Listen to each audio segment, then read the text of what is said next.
And good afternoon, everyone. Welcome to the final 2021 episode of the Xbox Factor podcast. I am one of your hosts, Mr. BoomStick XL. And folks, we have an incredible show ready for you. You're going to get some Forza Horizon 5 gameplay for most of the show. We might have to change it, throw some little Halo Infinite in there. No spoilers, of course. And want to just welcome everyone. Obviously, holiday season is upon us. Everyone is racing around to get their presents for their loved ones. As a matter of fact, during the live show, I might have to exit stage left because Mrs. Boomstick's new, very comfortable leather chair is being delivered. So one of my co-hosts here will take over hosting duties until I get back. It should only be 5 or 10 minutes, but just in case you see me bounce out, it's because of that. But folks, we have a lot of stuff going on that's very exciting. First of all, it is the debut of Boxenberger on camera.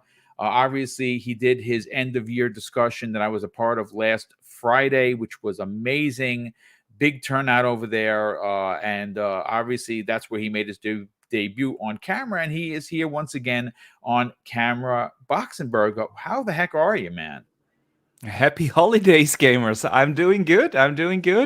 Can't wait for Christmas. Looking forward to see all my family and play a lot of games. I have 2 weeks off work, so I'm looking forward for a great break. I can't wait to discuss the highlights of Xbox in 21 today. I'm doing good. Yeah, it's going to be a lot of fun. Obviously, this is going to kind of be shot from the hip because everyone's going to have their own opinion on how Xbox did in 2021. I've already gone on record saying that it's probably the best year they've had in over a decade, but we will break that down as we get to the topic.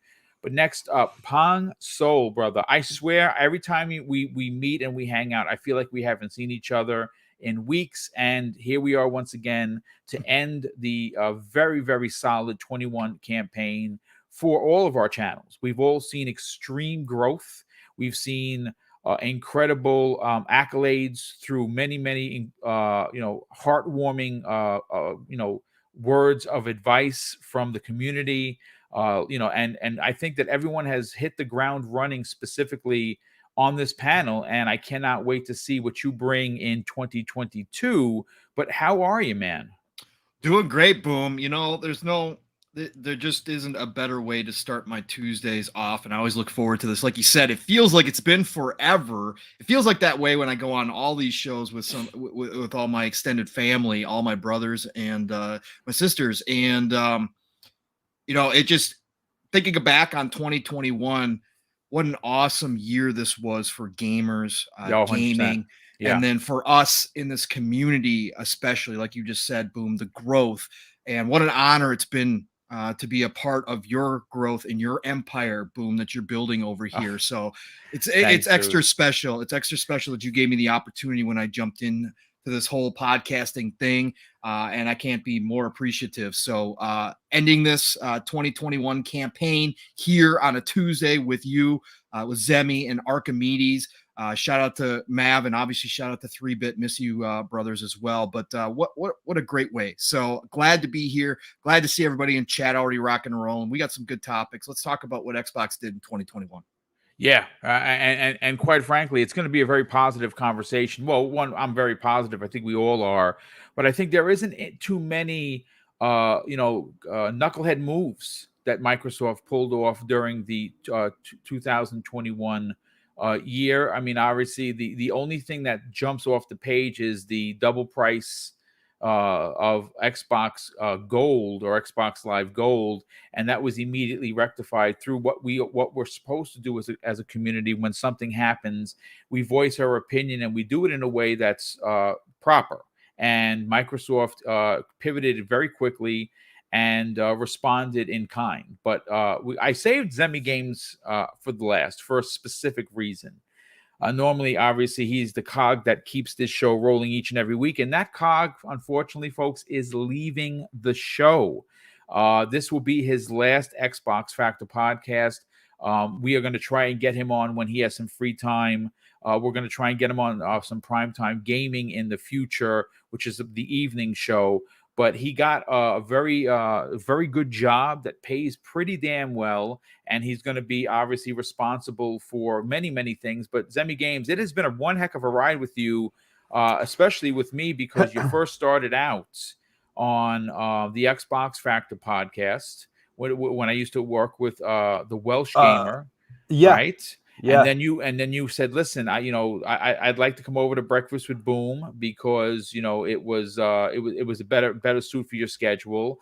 And then you went from Breakfast with Boom to, hey, I want to be back on the Xbox Factor podcast on Thursday because that works my schedule. Yeah. And folks, unfortunately, he is leaving the show indefinitely. But it's been one hell of a ride there, Zemi. Yeah, no, it has. I mean, Mav and 3-Bit, they're so cut up about it. They couldn't make it to the show, right? They were devastated. They're crying. They're rocking in the corner, crying. I know. I feel the closet. I feel so bad about it. No, yeah, it's just one of those things. It's new opportunities, arise, and this opportunity is phenomenal for me personally. It's big. Yeah. It's not gaming related, but for my personal life, it's actually really big and something I'm super excited about doing. Accepting this new job, and of course, with me working 8 to 5 at a company, it kind of makes it hard to be on a podcast on Tuesday. But I am the cockroach that can never be killed. I will find my way back onto a panel somewhere. Maybe the Monday show, maybe just pop it in every now and then whenever I have the free time on Tuesday, or the Friday show. But I'll still be around. So, but no, Boom, it's been an absolute pleasure, man. I started hopping on your podcast, I think in 2017. Yes. It has been a while, for sure. But no, it's always been a pleasure, man. And I hope to return, hopefully some way soon in some capacity.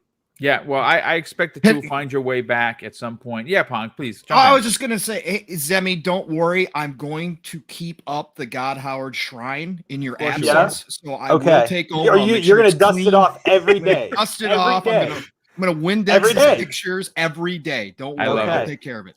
Todd Howard will be well represented even after you leave. I can guarantee you that. But folks, as I've been advertising, this is going to be our Xbox year in review episode.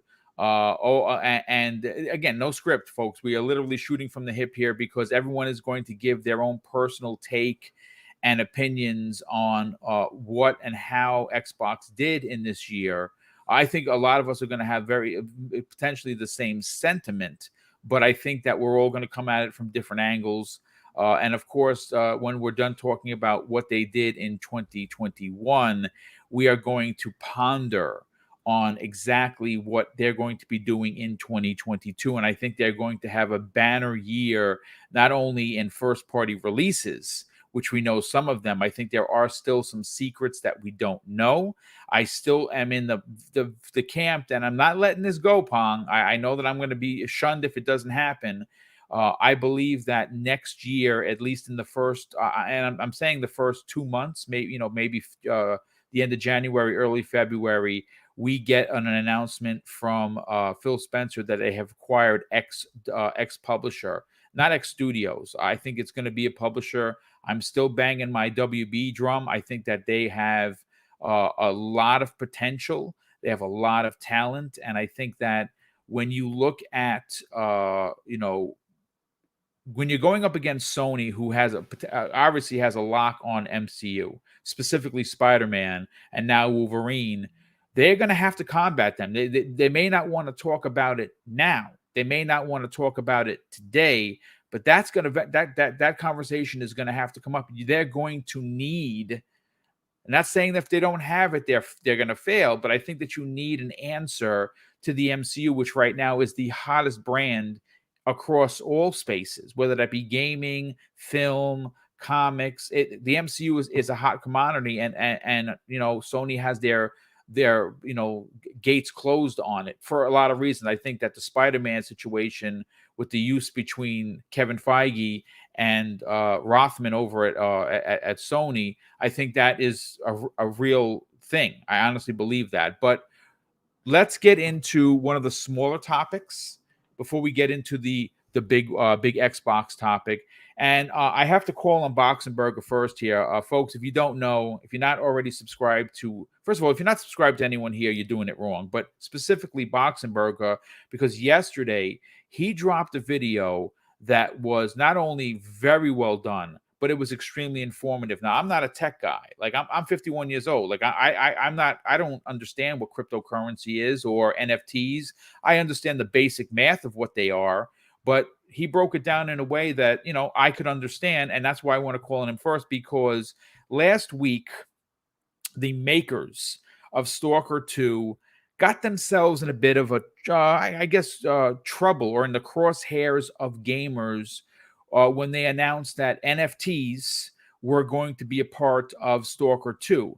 Now, some people don't know what NFTs are, and basically we're going to get the breakdown of what they are, but I actually think they did not, based on the article, based on their wording, I think they got it wrong, to be honest with you. I don't think what they were trying to say is that they were going to use NFTs for this game like NFTs are being used to like buy comic covers and stuff. Like I watched The Den of Nerds, and the guy Josh is always like literally during the live show, he's like, okay, the new NFT is coming up. It's, the first appearance of Silver Surfer, and he hits it. Oh crap! Within seconds it's sold out, and there's only X amount. But I think what he meant is premium DLC, and I honestly think that is it a language barrier thing that they didn't understand? Maybe they were trying to explain it in a way that wasn't NFTs, because to me it sounded like they were trying to say there is going to be premium DLC. We are a small developer, and this would be a way for us to continue to fund our studio. And I think that is perfectly fair. Pong, you were saying earlier that you don't give a shit, pardon my French, because quite frankly, if you're just here to play the game, you're not required to buy the NFTs. But please, Boxenberger, explain for us what that exactly meant. And am I right or wrong on this? Did they really mean NFTs, or was this some sort of a misunderstanding? Oh no, they definitely meant NFTs. But the whole Stalker conversation is the perfect example of what is at the moment really wrong with NFTs in gaming, and that's communication. Yes. They really do a bad job in explaining what NFTs are, what the gamer actually gets, what are his or her benefits, and that's really one of the main problems. I've seen over the course of the last 3-4 weeks a lot of talk on social media about NFTs, and generally the community is just hating on them. Like you said, I did a video. I highly recommend everyone to check it out. Yes. It's probably my worst performing video ever, but that usually happens when it's I the have holiday, controversial brother. topics. Yeah, no, I don't think it's the controversy. See, I don't think that's what it is. You are very talented and you're very fair. Even if you're speaking about controversy, you're very open about what you believe, what you don't believe. I actually don't think that's it, because my numbers haven't been that good either. I think that it's really, honestly, not the video presentation. I think it's just this time of year everyone's running. Yeah, probably a lot of people just don't have the time right now. All get ready for the Christmas preparations. However, the thing is, I leave the details of NFTs and how they work for that video. The general idea, just to make it really brief, is that with an NFT, you get the ownership of a digital item. NFTs have been there for quite a while, actually, now. We have them in music, we have them in art, we have them everywhere. Just a couple of months ago, the most expensive video clip ever got sold as an NFT for $6.6 million. It's a short little GIF. It is ridiculous in my mind, but $6.6 million for a file is basically for a file saying. For what you pay is. The thing is, NFTs I'm in the wrong allow business, you, folks. That's I'm in the I've said wrong that so many damn times. We're business. doing it all wrong. No, the thing is, NFTs allow you to have actual ownership of a digital item. In games, that could be, for instance, an in-game character, a skin, I don't know, a weapon, whatever, something like that. The idea with the whole Stalker thing was basically that they give out, they are building up that Stalker metaverse, yeah, where you basically can live as your avatar in that world, and they were giving out unique characters. But so basically, it is, you own a special character that only you can own, and you can do whatever you want with that character. You can sell it, you can keep it, you can whatever. The problem with NFTs right now is really, like I said, first communication. I think Phil Spencer spoke about this last week, or maybe it was 2 weeks ago as well, where he also said that all these companies are doing really a bad job. Explain the gamer what are his or her benefits. Microsoft has obviously this motto: put the center in the focus in everything they do. They want to give put the player in as the main customer and focus on his needs. And with that, they want to grow their business. And how these companies are doing it, it doesn't seem like it. All companies have only spoken in investor calls over NFTs. They have never addressed them directly to gamers. Ubisoft, Yves Guillemot, said in an investor call, they are not looking for new ways to monetize gaming or whatever. He said, and I quote now, "We are looking into new ways to build economies." He's not talking about gaming anymore. Andrew Wilson, the CEO of EA, similar phrasing. And that's really the thing. They have never spoken to gamers about this. They are just using NFTs as new ways to improve their profits. And I get why people are really hesitant towards NFTs, because if we look at the browser and gaming and mobile gaming market, that's where we have NFTs right now.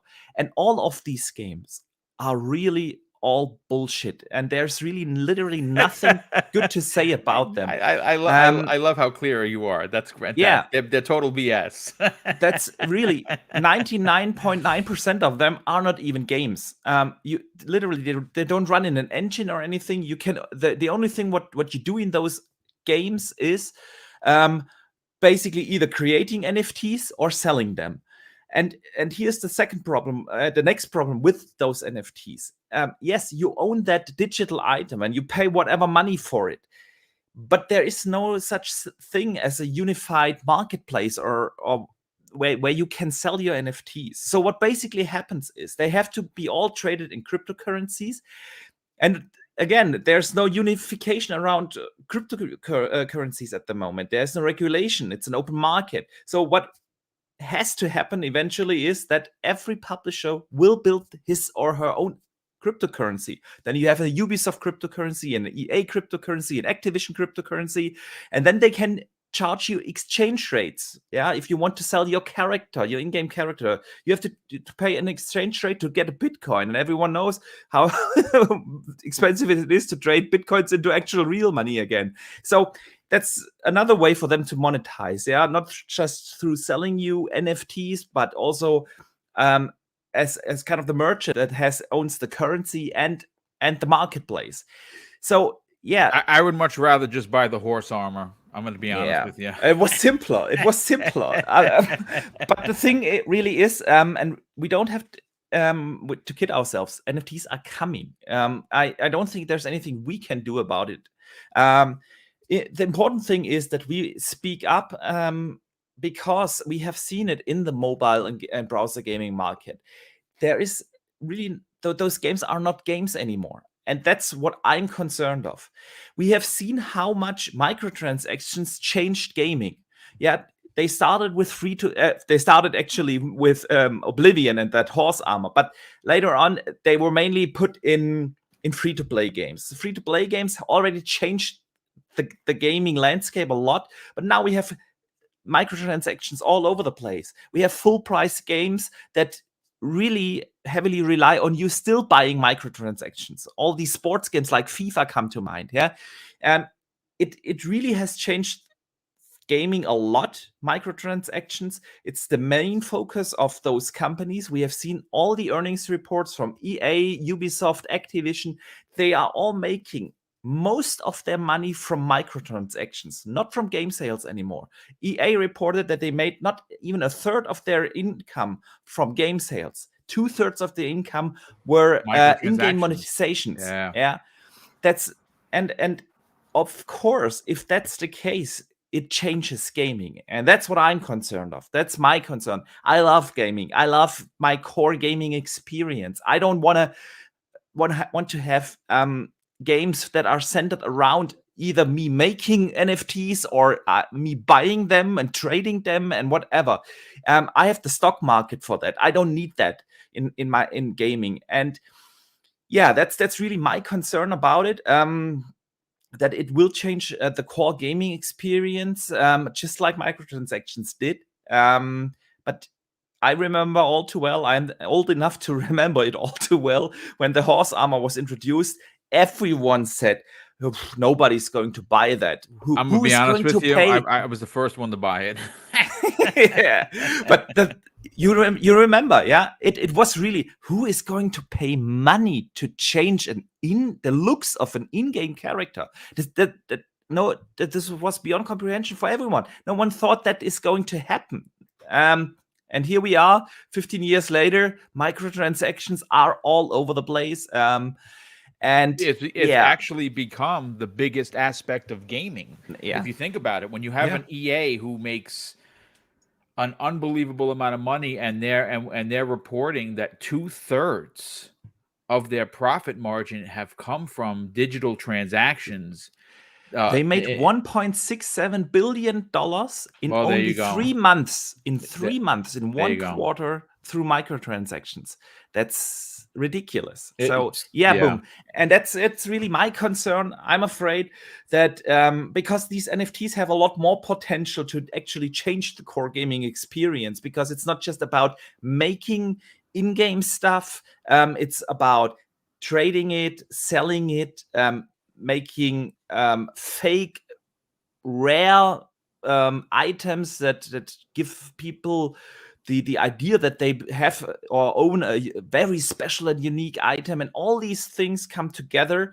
And if you think about that in relationship to all the metaverse talk we have right now, there's really a lot of potential. I want to say one thing, last thing, before I hand it over to either Pong or Semi, is it's not all bad. There are potential ideas with that NFTs could be used in some sort of good way. One thing is definitely selling used digital games. Yeah. Today we cannot sell our digital games, but once you have the actual ownership of your digital game, there's possibility to trade that on a marketplace. I know I'm full of bullshit, and no company is going to do that, but it's something you could do in potential. You could, also, but I don't think you'd ever see it, because what happens is that you now at that point have removed the actual producer of said game. I mean, you bring up a fantastic point. I want to go to Pong, because Pong, you went on a bit of a rant. Mm-hmm. And I want to get your opinion. I didn't unfortunately hear your rant, so I'm hoping that you go crazy now, because I'm interested. First of all, the only thing that we should be talking about for Stalker 2 is it's a exclusive currently for Microsoft, right? We don't know if it's 3 months, 4 months, 6 months. We don't know if Microsoft went back to the table and say, hey, listen, we're going to pull a Sony. We're locking this behind the box for a year, right? That's something we could talk about.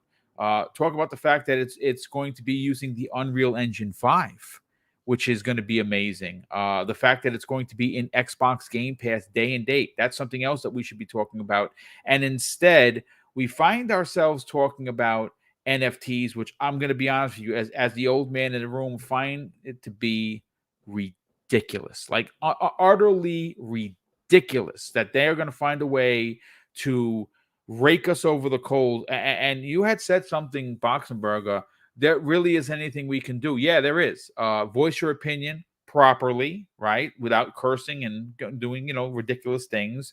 And when it does come to it, don't financially interact with it. That's the way they realize that it's not going to work. But by all means, Pong, please give us your opinion. Yeah.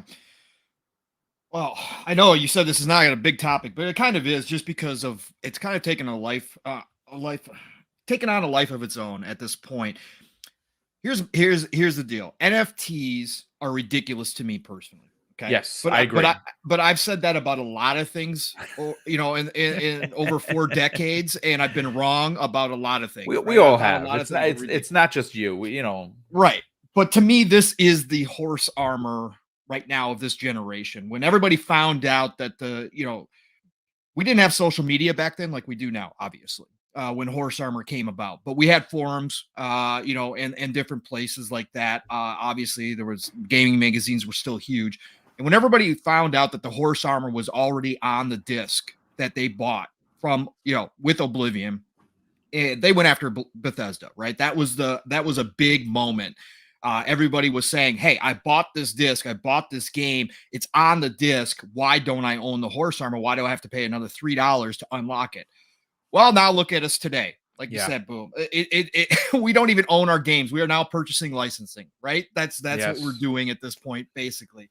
So NFTs are inevitable at this point, right? It's going to be something that we are going to hear about. My big issue with this whole situation is that 90% of the people out there right now, the mob on Twitter, don't even know what an NFT is. Yes, they don't understand the concept. That's very true. They have not taken the time to learn about them. Please, everybody, do go watch Archimedes' video. Very informative. Very informative.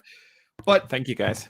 You need to learn about something if you're going to have a strong opinion on it. If you don't, then I can't take your opinion seriously.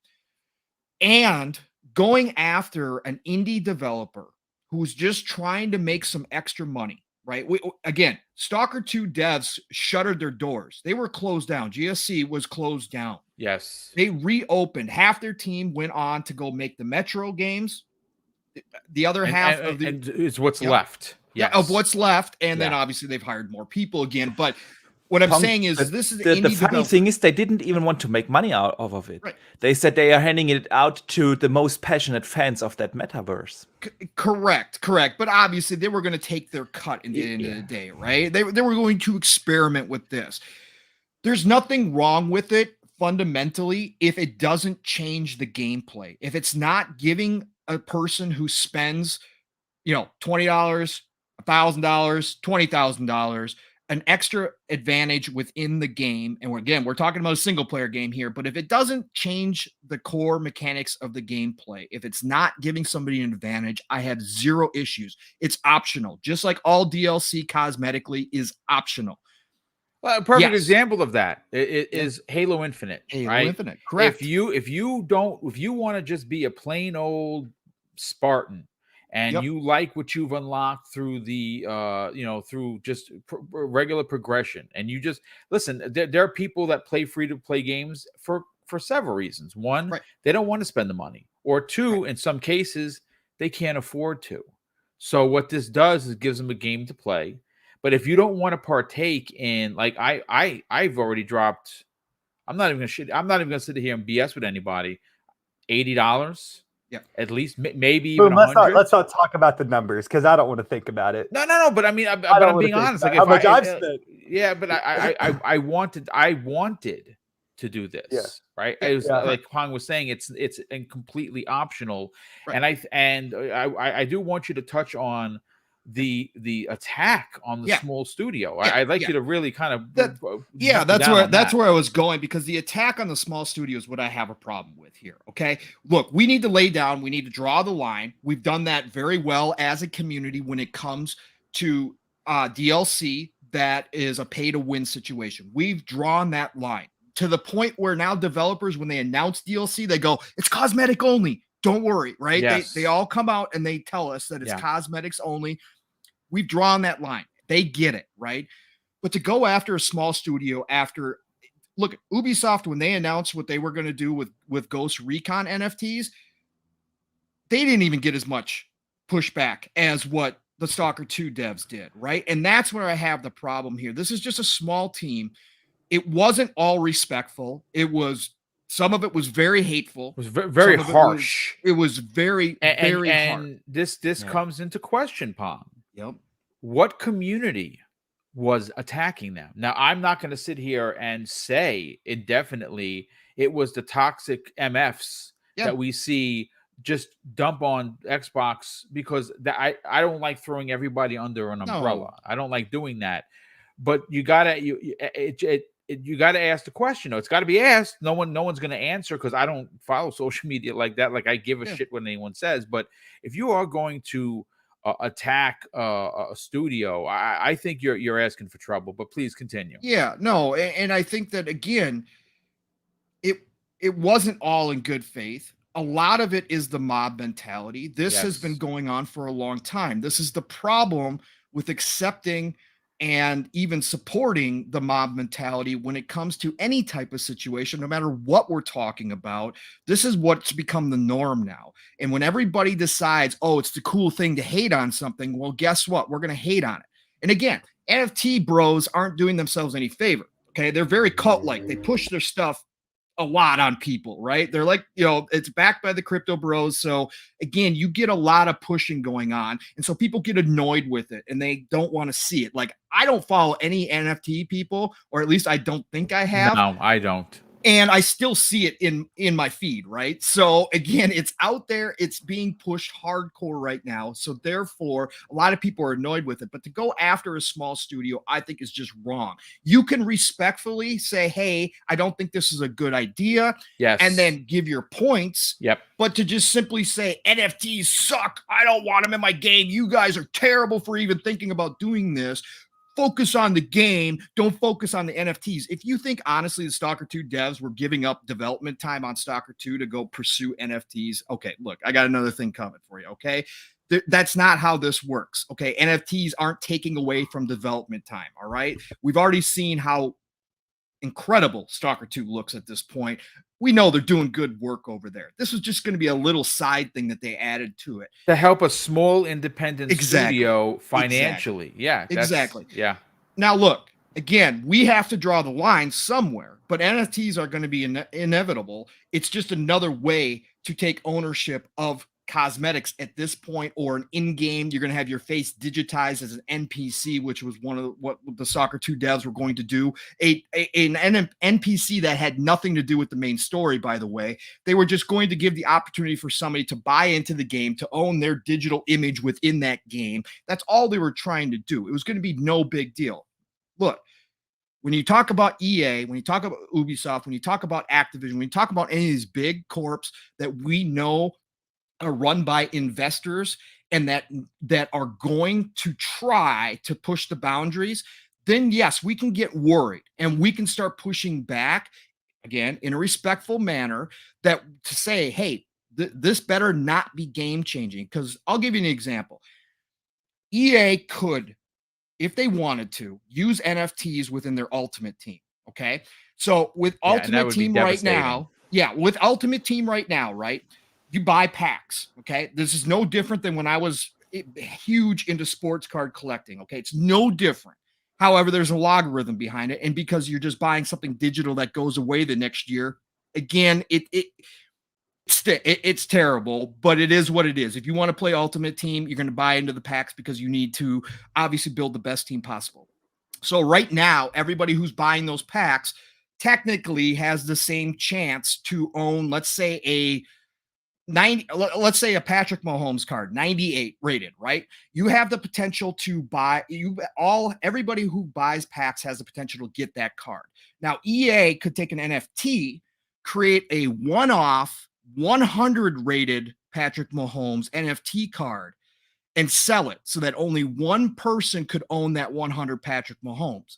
And then that person could either use it in their Ultimate Team with an advantage over everybody else, right? Or they could turn around and sell it at the auction house where EA gets a portion of that money. Now, for the Ultimate Team people out there, the players who are absolutely hardcore, they have their leagues, there's big money involved in some Ultimate Team leagues. Legit stuff. They could potentially raise that price of that one individual card up to $10,000, $20,000, $50,000 to buy the advantage, right? That's where it gets bad, because now you have something that only one person can own. And if they have the financial backing to do that, correct. They are better off than a lot of people, so they get to pay to win. That's where this crosses the line, okay? And for gamers, and again, we've made this clear, but this stuff has been going on for a long time. It is really no different. If it's cosmetic only, it really is no different than DLC, except for the fact that one person is going to own something unique, okay? But it's not going to affect the gameplay. But again, if somebody wants to pay $10,000 to walk around in Halo in shiny gold armor, and that's their prerogative, and if they have the ability to do that, so be it. Is it going to affect how, my play? Is it going to affect how I feel about Halo? No, it's not. I don't care. If somebody wants to throw their money at something like that, feel free. People have been doing this in CSGO forever, right? Yes. This has been around. You should see the skill. People are paying thousands of dollars for a knife in CSGO, okay? It doesn't affect the gameplay, but they've been doing this for a decade now or more. And so the overreaction is where I have a problem with the attacks on a small developer. Yes. When Ubisoft did the same thing, like Jez pointed out on the Xbox 2 yesterday, and shout out to Jez and Rand, they did a special Xbox 2 yesterday. Just said, well, really actually, good, by the way. Yeah. He said, well, it actually goes to show you how little people care about Ghost Recon and how much people care about Stalker 2, right? Because the pushback on Stalker 2 was so much greater than it was on the Ghost Recon. So he said, obviously, Stalker 2 is more popular than Ghost Recon right now, which is a good point. But I just think that the attacks, the unprofessional attacks, the personal attacks, the vitriol that's used against a team, just, again, an indie developer who shuttered their doors at one point and have come back to life again to give us Stalker 2, I think is crossing the line. Which by all rights, Pong, shouldn't even exist. Correct. Exactly. And I just think it's crossing the line. And I think it goes back to that mentality we've seen for quite a long time that's somehow become accepted in a lot of ways, that we can all, jump on the bandwagon and hate on something to the point where it gets personal, where it crosses those lines. There's threats involved. All that stuff needs to stop. And we as a community need to start stopping that too, as well as saying, hey, you guys can't give a pay to win situation here. That's the problem that I see with this. And I think that everybody as well should get out there and learn about some of this stuff coming down the line, because it is going to be with us. But if you're going to have a strong opinion, please learn about it. Learn about NFTs. Take the time. I'm not talking about becoming an expert, but the information's out there. You can read up on it and really get a better understanding of where it's coming from, first of all, why it's becoming such a big deal with blockchain and crypto behind it, and how it could be good in some ways and how it could be nefarious in other ways, and then go ahead and form an opinion on what a company is trying to push out there and whether or not it's going to affect you and your gameplay. That's all I'm saying. I mean, you've made some fantastic points, both of you have, and again, maybe not the biggest topic of the day, but I think that it's certainly worthy of a conversation. And I absolutely agree with you, Pong. If unchecked, this could go down a very dark path. Oh yeah. And sure. And as gamers who are very, very vocal, sometimes that's good, sometimes that's really bad. We have to let them know that we are not going to tolerate this, because the first offenders would be the Activisions and EAs to take advantage of this and find a way for their investors that run the company, right? It's not the studio heads, right? It's the investing board that makes these decisions. And if we support it in any way, shape, or form, they're going to rake us over the coals. So do not do that. Zemi Games, let's get your final opinion. And we're going to get into, why we're here, why we're celebrating Xbox in 2021. Sure. What are your thoughts on this, on specifically the NFTs, but more importantly, the way the studio was treated by several very boisterous people in the community? Yeah, I mean, no, very few studios ever even come close to deserving, the type of hate that we see, right? Very, very common. And I don't think that the hate that this studio received was necessarily due, to them. These NFTs, a lot of people, I think, kind of look at NFTs as microtransactions, right? Just like the evolved form. And before the show, just talking, with Boom, I was like, hey, this is kind of like just the micro, transaction 2.0, right? It's just an evolved form of it. And I think a lot of people they get upset very, very easily. And overall, I don't think that any hatred or anything like that is necessarily deserved to this studio for what they're doing. I don't think that they're necessarily doing anything wrong.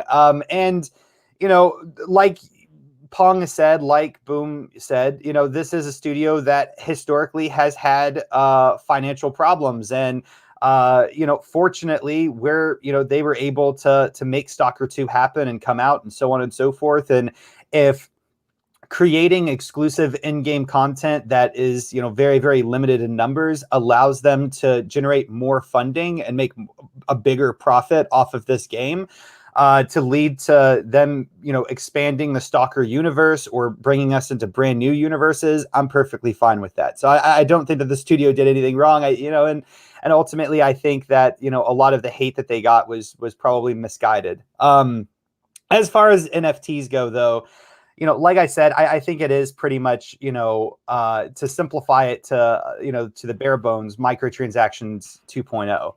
And, it's a change for the industry. And with any change, most people, they don't like change, right? A lot of people, change, makes them afraid. It drives fear into people, right?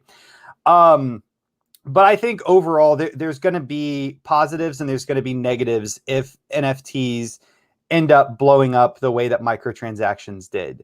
One of those core benefits, I think, is the actual ownership of digital goods. Rather than just having purchasing access to a license for digital goods, people are going to actually be able to own digital goods. And of course, as Archimedes, stated, that could lead to being able to trade and sell used digital games.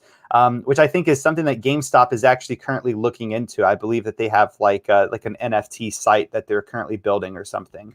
And of course, that's a added benefit. Of course, extra money to certain developers will go a long way to making new games that we otherwise might have never gotten to play because the revenue wasn't there. So there are benefits to it.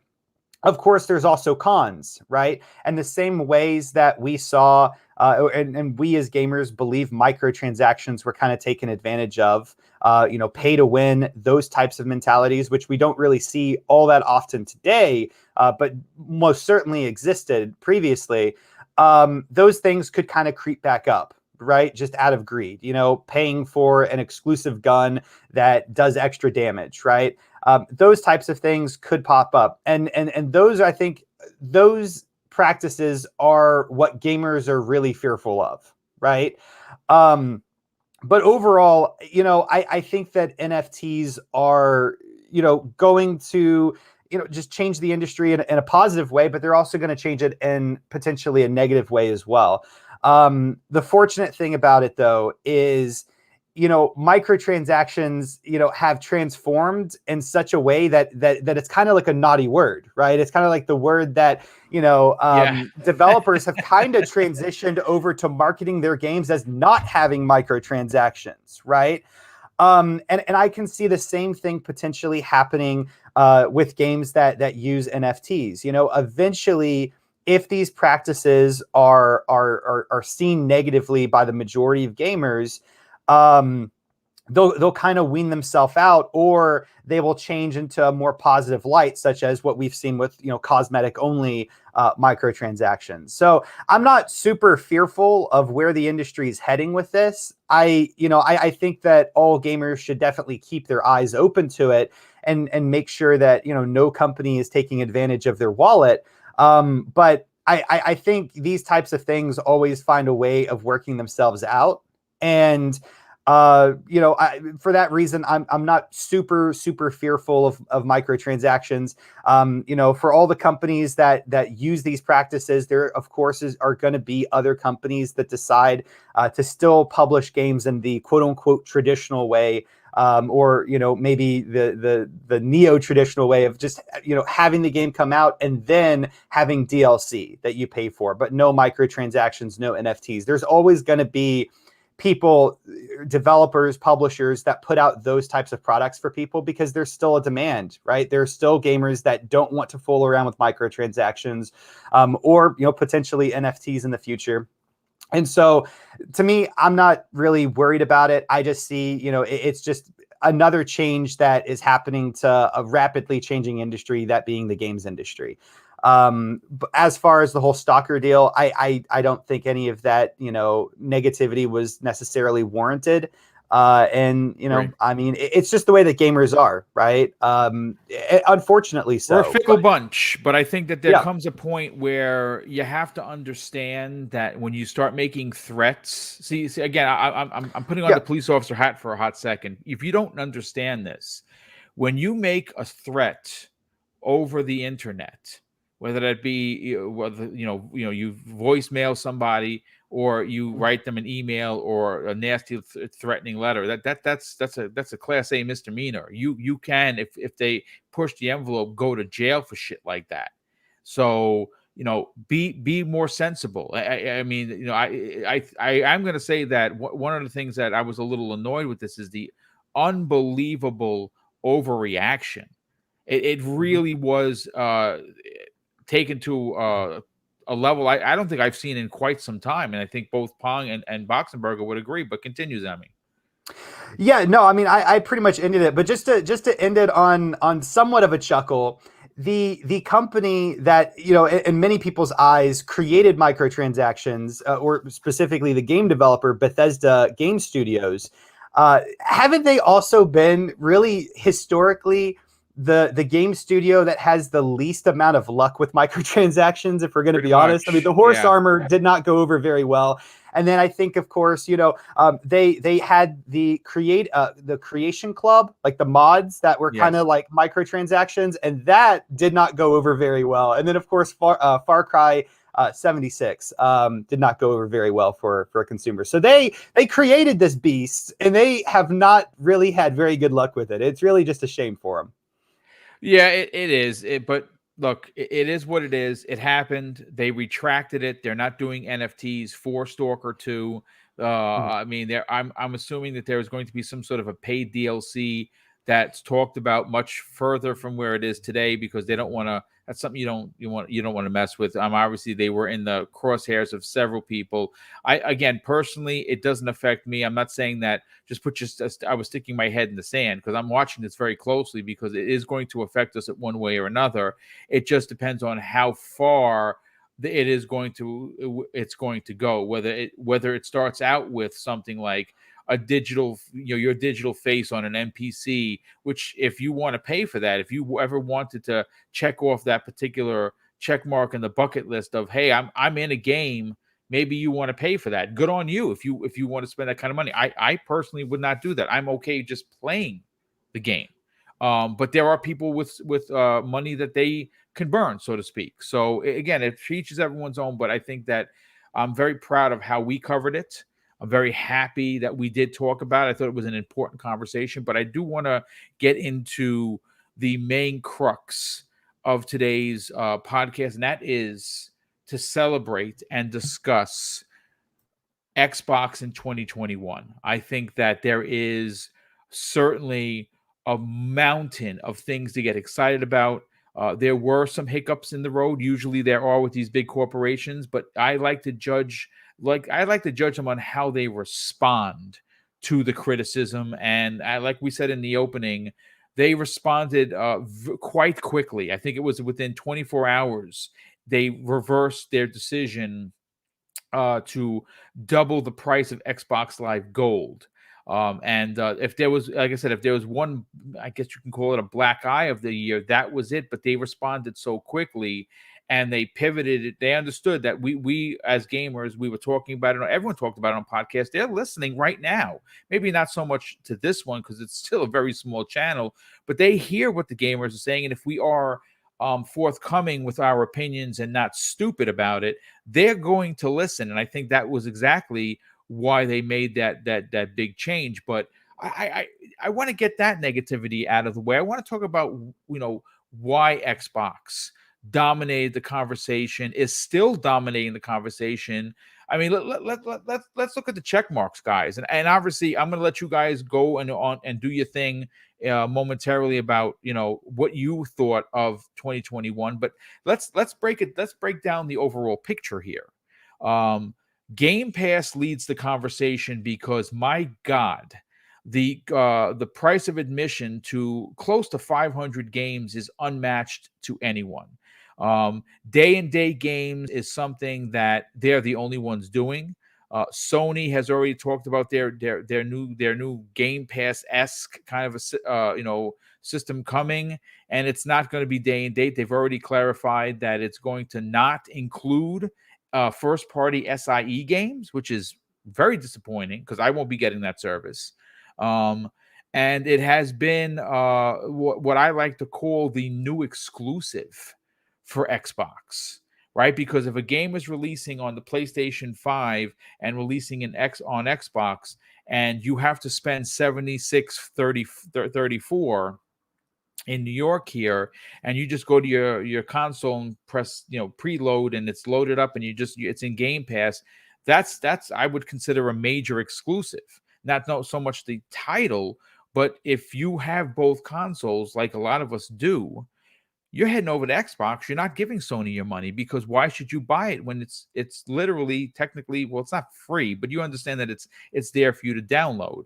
But I also want you guys to touch on the first party output. I mean, what could you say? This has probably been the strongest first party lineup in a decade. And they're just getting started, guys. That's why it's exciting, because they're literally just getting started, and we're starting to see that the onslaught of first-party games could equal out to one per quarter moving forward, which is bonkers, right? I mean, Sony, as great as their first party is, I mean, it's pure math. You're 100% 23 right. studios and 30 to 35 projects in the making, and when you consider like a 3 to 5 year development cycle, that means we get like eight games a year. 8 games a year, and next year is going to be a big one. Yeah, no. I mean, let's just think about this for a second. Let's just say that next year they release 5 major first-party games. That's pretty freaking incredible when you consider. And again, this is not a punch to Sony. Their games are incredible. They are movie-like experiences, but they also take 4 to 5 years to develop. And they don't have as many studios as Microsoft. So Microsoft is sitting right now in the driver's seat, in my opinion. There's a reason why Microsoft and Xbox Game Pass and Xbox Series S and X are trending. They continue to trend because people are now discovering that Xbox is the place that you want to go, that respects your wallet, respects how difficult it is for some people to play games, and they give you an option that the other two aren't. So obviously Xbox Game Pass, big part of the conversation. First party output, another very large aspect of the conversation. Obviously, when you look at the hardware, it's going to be it's the most powerful console out there. And Microsoft is hitting on all cylinders, and we haven't even made it into 22 yet. And we also, of course, are on the cusp. And I believe this in my heart of hearts, that an acquisition of monumental size is coming next year. And again, I'm sorry this is only a 2-hour show, because I was wanted to talk about the latest acquisition from Embracer Group, who they just bought. If you don't know who they are, Dark Horse Comics. Like, holy shit, that's big. Okay. They're now bigger than Activision Blizzard, by the way. Boom. Yes. They've got over 12,000 employees now. It's there you ridiculous. go. And here's the thing. If you factor in them and you factor in Tencent to the conversation, I'm going way off topic, and I'm sorry to do that. Microsoft has to make moves, and I think they have made these moves. I honestly believe that I'll say it live on the air. I still think that at some point, whether they buy the entirety of Square Enix or they get Crystal D and Eidos, from Canada, that's also a possibility. But I've talked enough. I'm interested to get you and your gentlemen's and the chat with the chat to get in here. Give us your opinions. You don't have to throw a super chat in there, which, by the way, before I get to Zemi, let me catch up because I am behind in super chats. First of all, the first one of the day comes to us from Outbreak Podcast, who drops a $2 super chat and says, Game Pass led the way for Xbox with their success this year. Indeed, that's very true. Drawn TJ, generous friend of the show, he drops a $5 super chat and says, hi, Boom and Panel. This is going to be a fire show. Well, thank you so much for that.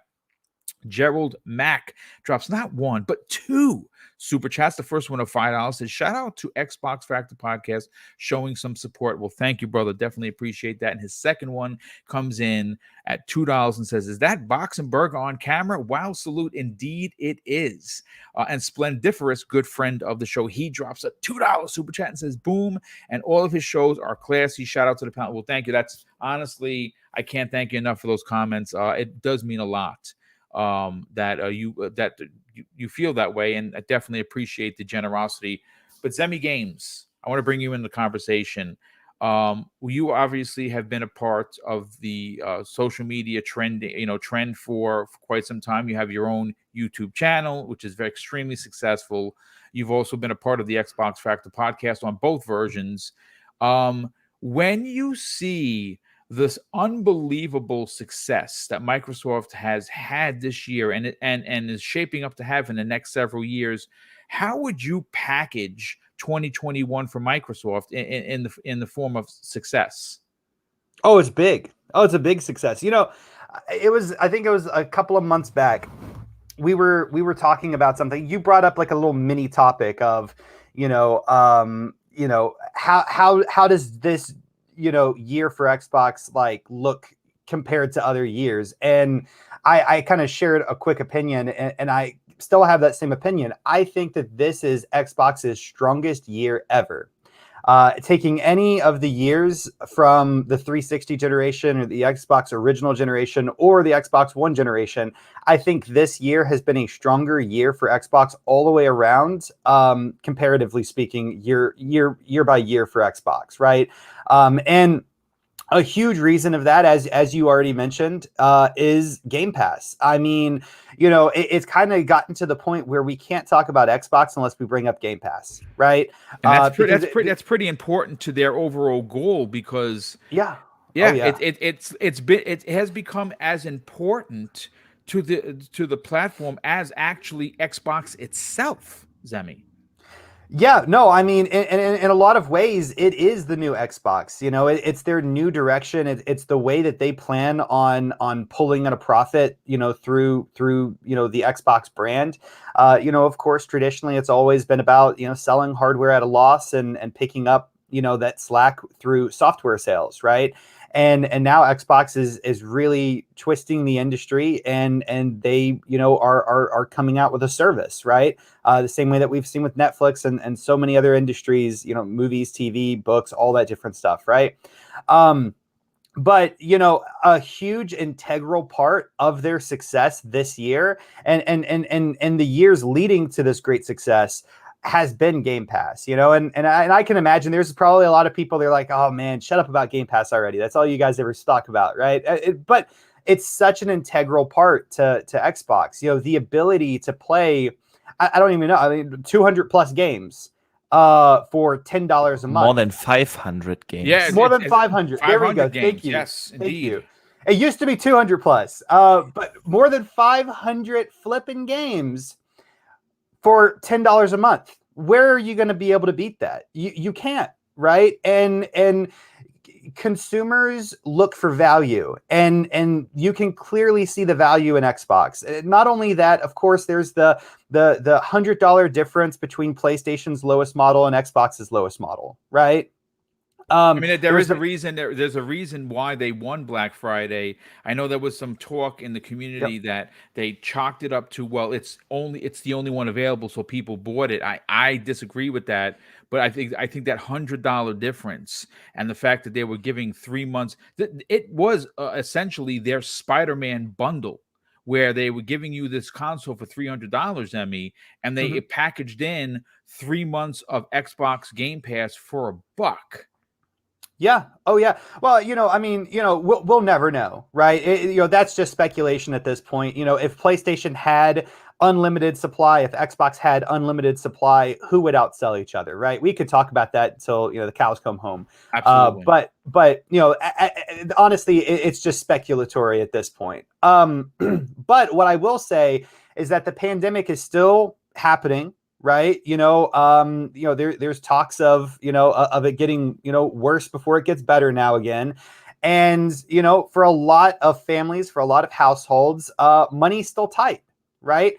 And it's Xbox that's giving out the value. It's Xbox that's allowing you to play a huge, ridiculous catalog of games for $10 a month. It's Xbox that's selling you really great, powerful hardware for the most affordable price, right? And of course, so overall value-wise, Xbox is just dominated. But then you look at the first-party lineup, you look at the games that Xbox has been able to put out this year, and it's been absolutely fantastic. You may not like everything that they've put out. All gamers are different, but Psychonauts was a huge win. Halo, Forza, Flight Sim, Age of Empires, all huge wins. And of course, there's Deathloop as well, which did not come to the Xbox yet, but it will be coming.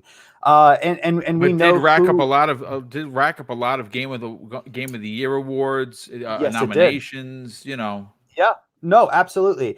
So, I mean, overall, on all cylinders across the board, if we were going to checklist like a category wise of who won each, check markable item, right, this generation, I think Xbox is pulling pretty much all the check marks. They have value, they have the games. They have the power. They have actual consoles hitting the shelves right now, right?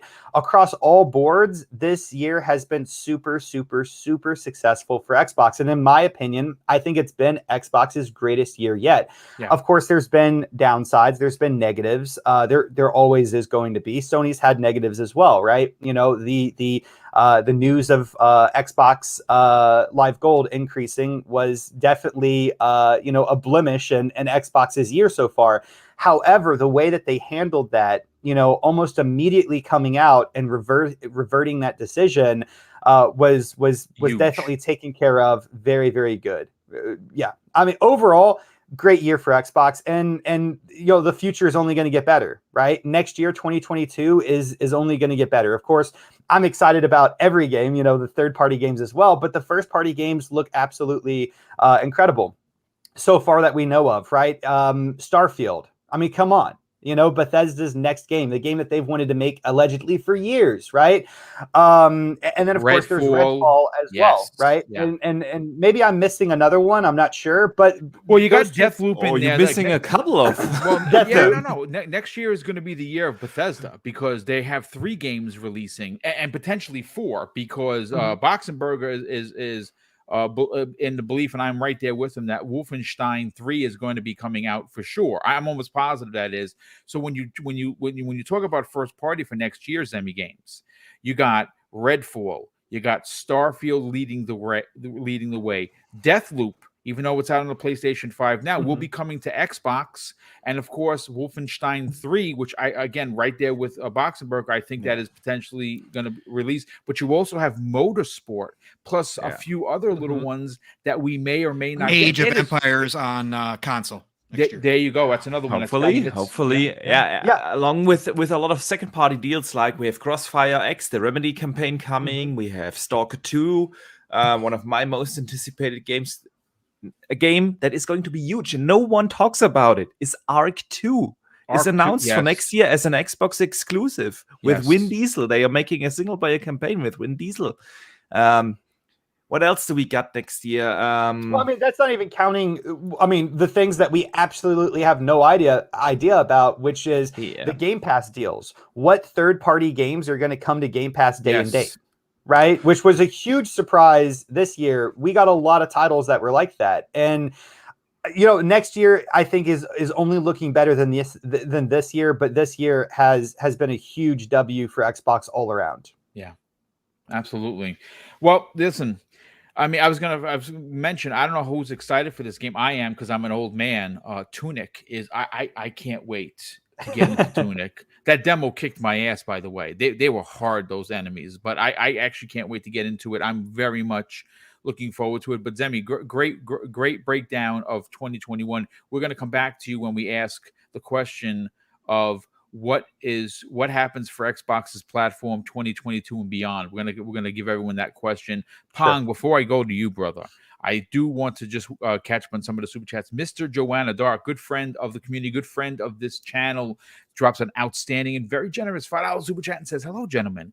Xbox's vision and communication to its community have been a significant factor. I absolutely agree with that, along with Xbox Game Pass services and everything they offer. Indeed, it is the one-stop shopping for gamers across the board, and I think that you're starting to see many gamers who left the platform come back in a big way, because quite frankly, there is a significant and inherent value, not only just buying the consoles, because the truth of the matter is that even if you can you only buy a Series S, the Series S is better than most gamers' PCs or PS, by the way, and it's $300.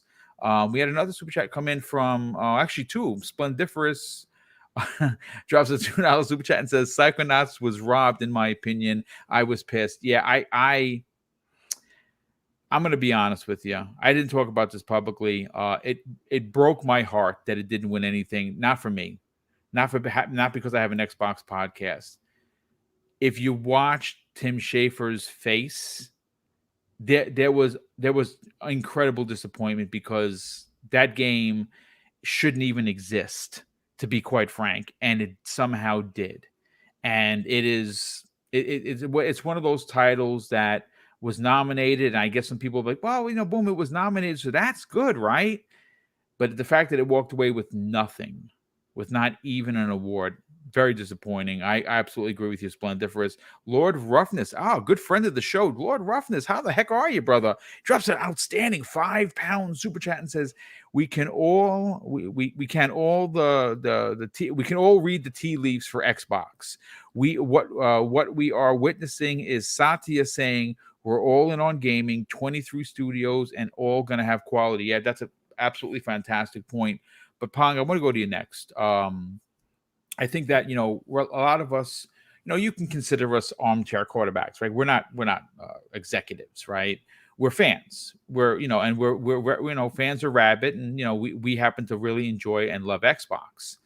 But my God, what a year for the Emerald Green. I mean, they came back in the biggest way possible, and they have what I think they essentially have done here is really made it difficult for Sony in the coming years, because they were the third place team, and they were the pushover. No one paid them any attention. It was like, oh, it's just Xbox, whatever. And I don't think people can say that now. I think people legitimately have to say, wow, they are really in it to win it, and it looks like they're doing it just fine. What's your overall arcing opinion of Xbox in 2021?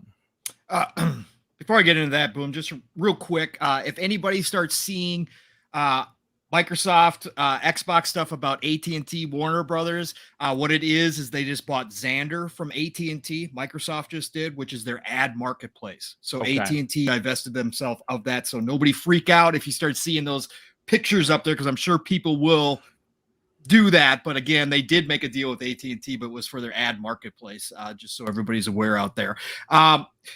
Look, Xbox in 2021 is a masterclass in what it takes to turn around a division, a company, from a place that was very dark, as we saw in the Power On documentary. It's a Which masterclass. was phenomenal. Ridiculously phenomenal. I'm going to go back and rewatch it again. Everybody should check it out, whether you're an Xbox fan or not. It does not matter. You should just check it out for a glimpse behind the curtain, which we don't get very often. It was just absolutely amazing. So well done. But I think it's a masterclass in what it takes to have preparation, to set new goals, and then to execute on those. And it doesn't happen overnight. It has been something that has been a long time coming. You had to be able to take that satellite view, that RTS view, like my brother from another Steel likes to say, and take a look at the big picture. Years ago, when Phil and his team set this in motion, and obviously all the work that was even done prior to that by Xbox, by Microsoft, building the infrastructure to get to this point. 2021 is a culmination of all of that. We started to see the fruits of all the acquisitions, of all the change in philosophy that Phil had when he said, we're going to put the players first. We're going to put the players at the center of everything that we do. And when you do that and you change an entire philosophy of a company, again, it's going to take a while to actually get down to us, the trickle down to us as the gamers. But that's what started this year. And I think that obviously Game Pass, xCloud, were set up so perfect. Again, sometimes luck is about, or most of the time, luck is about preparation in advance. Nobody could have predicted the pandemic. But when the pandemic came along, Xbox was in the perfect position to take advantage of that. And I don't mean that in a nefarious way. I mean, I know exactly. They literally were positioned to, be in. They positioned themselves out of what was presented to them. It wasn't done maliciously in any way. No, not in any way, shape, or form. It's just the accessibility and the explosion of the gaming industry during the pandemic, even more so than what we had. It was an explosion of growth over the pandemic, and we're going to see a little regression in that. We already kind of have, but the amount of new people that jumped in to this industry, to this hobby of ours, and got to experience the Xbox ecosystem for the first time because of how accessible it is, because of just the ability to get into it, whether you're on your tablet, whether you're on your phone, whether you have an old Xbox One, a VCR, it does not matter. That's what gave them the advantage, and they are pushing that advantage.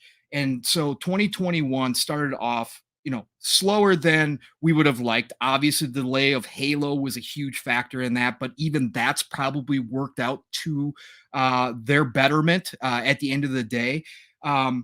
So it started off kind of slow, but they continued to push Game Pass, right? And they continue to make third-party deals to make sure that they at least had some type of announcement, whether it was Outriders, Second Extinction, games that we may go, man, whatever. It doesn't matter. At the end of the day, they were providing us more and more content, and they were keeping their name in people's minds because there was always something new to talk about, right? And then that just snowballed, right? And the avalanche now started as we hit the second part of this year, the second half of this year, when the first party studios started dropping. Flight Simulator being able to come onto console and perform the way it did on our $300 or $500 box is ridiculous. There's incredible. It should not have been able to do what it's doing. And yet they proved, yes, these machines that we've been touting can actually do this, and they can actually handle a game like Flight Sim. That was the first proof of the pudding, right? And then you get a great game coming from one of the most creative studios out there in Tim Schafer and his Double Fine team over there in Psychonauts 2. And that right there was more proof of Microsoft and Xbox hands off on all these creative teams that they've brought in. We're not touching you guys. Do what you do best. Take your time. Take all the resources you need. Make the best game possible. Psychonauts 2 hits to rave reviews. Again, I believe it got snubbed at the Game Awards. But at the end of the day, it was nominated in multiple categories. It deserves its accolades, and it came out the way that we all expected it to, the way that Tim Schafer had been talking about. It was a game that would not have looked the way it did without Xbox's umbrella, right? And then you get a game like Back for Blood. Again, did not hit the way they probably thought it would, but to get a big third party from Turtle Rock, which now just got acquired by Tencent, unfortunately, but to get a big game like that dropping in the Game Pass. Oh, and don't let me forget MLB The Show being put into Game Pass. Huge momentum earlier in the year. And then you get Forza Horizon 5 dropping, and Forza Horizon 5, again, we knew it. We all knew it in this community. Anybody who was seeing with their own eyes what they showed at E3 came out and just dropped a bomb on the scene. 12 million plus users in a little over a week. Just ridiculous numbers, blowing away even some of our expectations as far as how it looked, how it sounded, how it played. Yes, it's got some issues now they're fixing, they're working on, but at the end of the day, just another home run for Playground. And then, of course, we end the year with Halo, which, like I said, that year delay was probably one of the most courageous decisions we've seen in this industry. And it's funny to watch the Power On doc and to see the parallels with Halo 2 when Ed Freeze had to go to Ballmer and ask him for a year extension on their biggest title that everybody wanted. Same thing here. But this time around, last year, we had a lot of, there wasn't systems available, right? The chip shortage is still happening. But honestly, they didn't really need Halo. Yes, it would have been great. Yes, they pumped 100 million plus probably into marketing for Halo. But at the end of the day, it just wasn't needed. But to end this year with Halo, again, this is the avalanche that's starting rolling into 2022. So throughout 2021, what you saw was a buildup. First half of the year, they were always in the conversation, right? They were always in the news. They were always in the conversation, but Sony and others were dropping little bits of news here and there. And Sony had their, Ratchet and Clanks come out, their Returnals come out. So they were grabbing headlines here and there. By the second half of this year, it's been nonstop Xbox, and you can see the mind share being grabbed. We're seeing the articles from the mainstream media now talk about how great Xbox is doing and how much better it's looking, and why are they beating the competition, which we haven't seen in a generation, which is crazy to say, but we have not seen this in a generation. But they are grabbing every single major news cycle as well. So from a business standpoint, this year was just absolutely ridiculously good for Xbox from start to finish. Yeah, it started slow. We knew that was going to kind of happen if you had been kind of, reading the tea leaves and understanding what was going to happen. They closed the ZeniMax deal, which was a big part of what they've got going on. It's a tone setter, Mark. It's a tone setter. 100%. And like you, and of course I'm a little older than you. Not by much. But by a bit. And I can say that I haven't covered gaming my entire life. I was just a gamer like everybody, near 250 people that are here.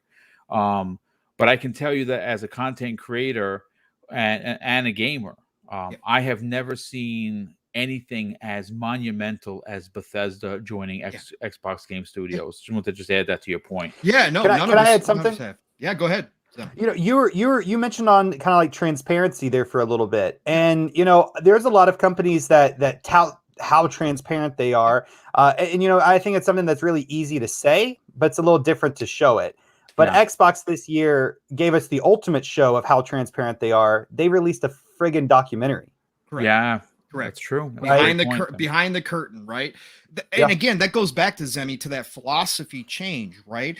That's something that Phil implemented. They had lost a lot of their base, including myself at the beginning of last gen, right? And Phil understood that they needed to get back to what got them there in the first place. And again, the Power On documentary showed that from start to finish. Their base of players, their base of gamers that are Xbox centric is huge to them, right? That's the core. And they lost that when they went to they lost the messaging, right? And they lost a bunch of their core base. Phil said, we're going to get those people back, and we're going to do it in the way that we started originally with Xbox, right? We are going to put them first and say, what does it mean to be a gamer in the Xbox ecosystem? What does it mean when you say I own an Xbox? And part of that is getting down and dirty, back to the community again, right? And listening to the community, as Boom talked about with the Xbox Live Gold thing. We saw that in spades, right? But they also are out there front facing. There is very few, I can't even think off the top of my head, even in other industries, companies, corporations, whatever you want to say, as big as Xbox, as big as Microsoft, with their executives in the community, talking to people, listening to people, responding in the simplest ways on Twitter to people. Jason Ronald, engineer extraordinaire, wizard, answers in the business, by the way. Right. Answers regular people's questions on Twitter when he has the opportunity. Helps them walk through problems. He's actually DM'd me. We had a conversation. It's unheard of. It's unheard of, but it shows their commitment. It shows that they believe in the talk that they're talking and they're walking the walk, right? And that's what makes a difference. And we've seen that. Again, it's the ripple effect. So Microsoft, Xbox, they didn't have the best name after last generation. They lost a lot of people. PlayStation took full advantage, as they should have, right? As a competitor, it took every single advantage that they could. They took last generation and built themselves up even bigger after the PS3 era, which was a down for them. They built themselves back up and then beyond, right? In a lot of ways. But what you see right now is Xbox regaining that, because the ripple effect of when you have this philosophy, when you actually do follow through with that philosophy on everything that you say that you believe in. And sure, there's been some things that they haven't, VR, blah, blah, blah. We can go through that list. But the majority, when you believe in Game Pass. No one's talking about VR still, dude. Correct. And you talk about giving customers value, and you do that. Actually, you give them over value, in my opinion, in Game Pass and what you believe in. You say xCloud is going to be something that we are going to implement, and then you speed that up because you understand that people can't get these current gen consoles right now. So you speed it up and you sacrifice some of your sales to make sure the server blades are upgraded to Series X, so you can give people the best experience possible when they hop into xCloud. When you do all these things, you're out here, you're talking to the people. That ripple effect, people start talking about it more and more. And actually, the mainstream media, for as much as we've talked about it in the past, whether they're biased, they did a 180, dude. They are the canary in the coal mine, so to speak. Right? Yes. Boom. They are the canary in the coal mine, because when it reaches them, they are out of touch with the community. We know this. Okay. Yes. That's why they're so late to the party on everything. That's why we here at these podcasts are talking about things that don't reach them until 3 months, till 4 months, until it actually winds up happening. And then they jump in, right? Because they're out of touch with the community, but they are now catching on that, hey, tides have turned, right? Xbox has turned this entire ship around due to 2021. It started last year with the launch. The launch was fantastic, despite the fact that you could not find a console, despite the fact that you still can't to this day, easily get a console other than a Series S, which is now I've seen in my Target. I actually saw them on the store shelves, and don't you know, we went shopping over the weekend, my wife and her sister, and I actually saw people seeing it and picking it up like it was the Cabbage Patch Kid thing all over again. You know what I'm saying? Exactly.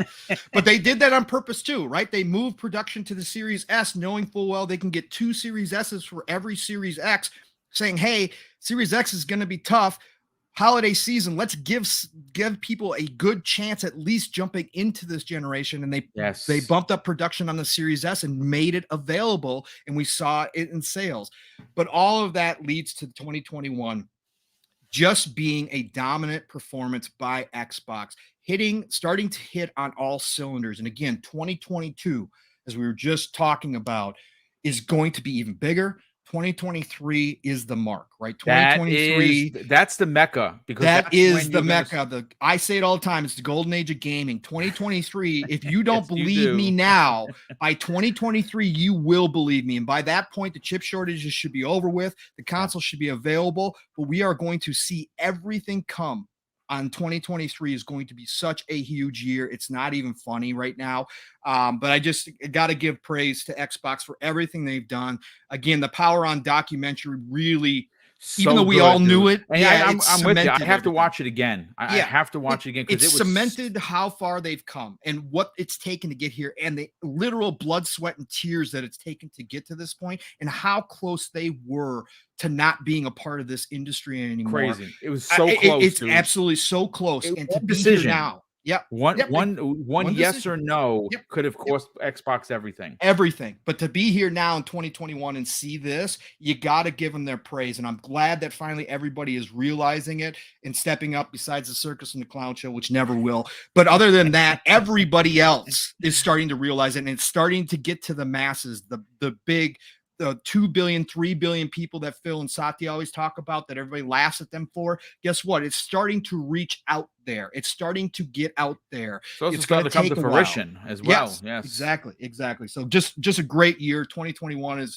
is fantastic. Again, I've never had more gaming in my life than right now, and this is just the beginning of this avalanche. I will say that in the history of me gaming, I've never had so many games to play and not enough time to play them. Like literally, because of Xbox Game Pass, not only have they saved me hundreds, potentially thousands of dollars for my $15 a month, but I have so many games that I've played that I would have never played because they were in Game Pass. Obviously, when you're retired, you're limited to your monies. You have one pay coming in. That's it. So you got to be, you got to be fruitful, frugal with your money. And having it has just been incredible. I think a huge success for them and the platform. But let's get Boxenberger's information. Obviously, Archimedes, you cover them quite often on your videos. What is your personal opinion on Xbox in 2021?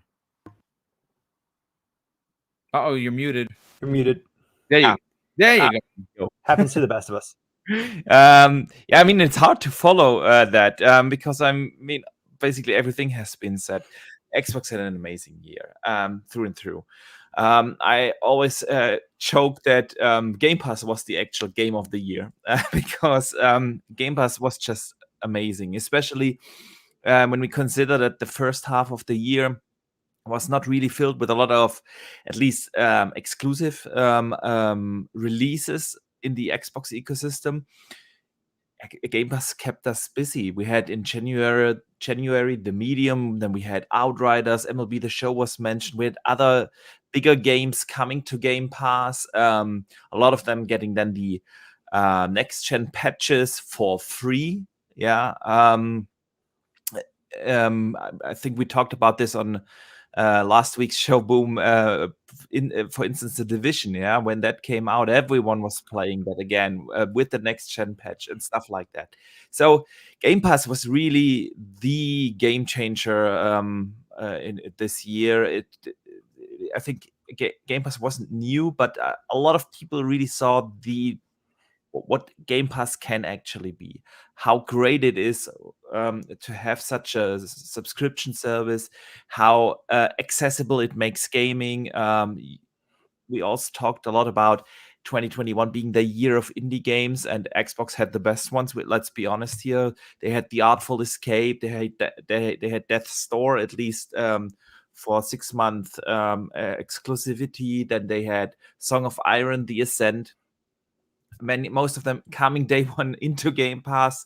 That has been amazing, and that's why Game Pass definitely has been the game of the year in my opinion. But as of July, we got Microsoft in its best. We had the Microsoft Flight Simulator. We had Psychonauts 2 coming. Then we had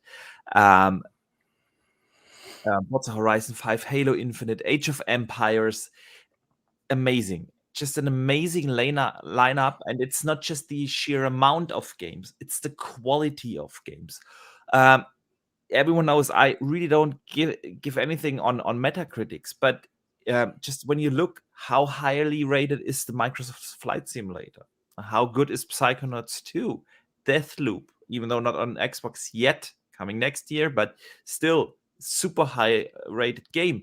We have Age of Empires 4, which I'm still debating if that's probably my game of the year, or Psychonauts.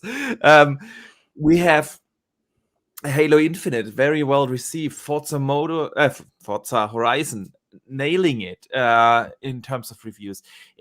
The quality of game, not just the amount, but the quality that we have been getting is just outstanding. And I think everyone said it. It's only the beginning. It's if we look at the roadmap, what is ahead? Xbox has announced like 17, 18 first party, and only counting first party games coming, and we know that at least the same amount is already in the making, plus all these game publishing deals that they have.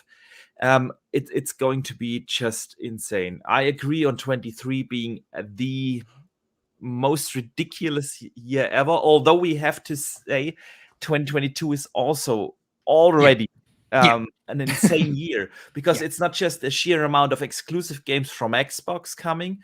We also have some good PlayStations games coming, but the quality of the third-party games that are coming next year. When we just look at it, Dying Light 2, Elden Ring, we have Suicide Squad, Gotham Knights, all these games coming. 22 and 23 are the years where we will see those games that just got pushed back for a year or two because of the pandemic, and then they have been a long time in the oven. They will be able to make use of the next gen hardware. The devs had the time to get used to the current gen consoles. I have to stop saying next gen. It's current gen by now. We have to see, or in those 2 years, we will definitely see what the consoles and machines can do. But besides that, Xbox had not just a great year in gaming. They have been constantly in the news. When I did my or prepared for my year 2021 show on my channel, I made a list of all the news, the biggest news items we had throughout the year. And it's really not that because I'm an Xbox fanboy, but there was really not that many PlayStation or Nintendo news this year. We had a couple of showcases on Nintendo Directs, yes, but that's about it. Xbox has been constantly in the news. They made the big headlines. They kept gamers excited for the ecosystem. They constantly added features.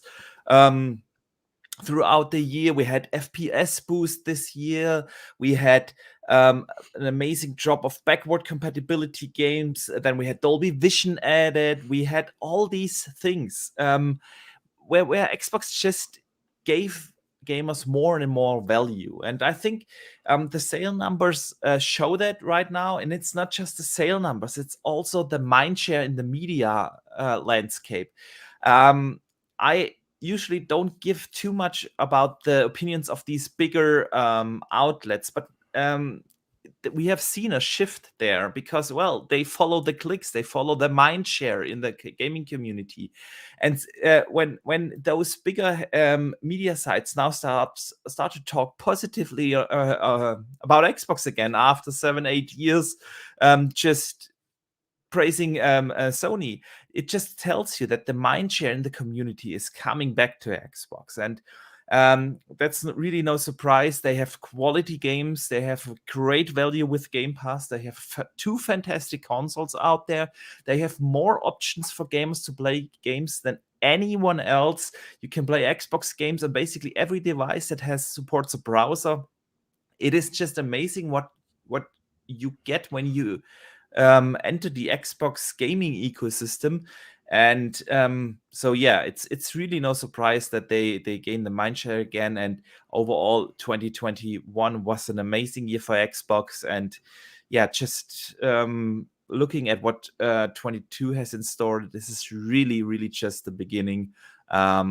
We will see so many great games coming out of Xbox, and I'm really excited to be a gamer right now. It's the golden age. I think, Pong, you always label it as the golden age of gaming. Yes, sir.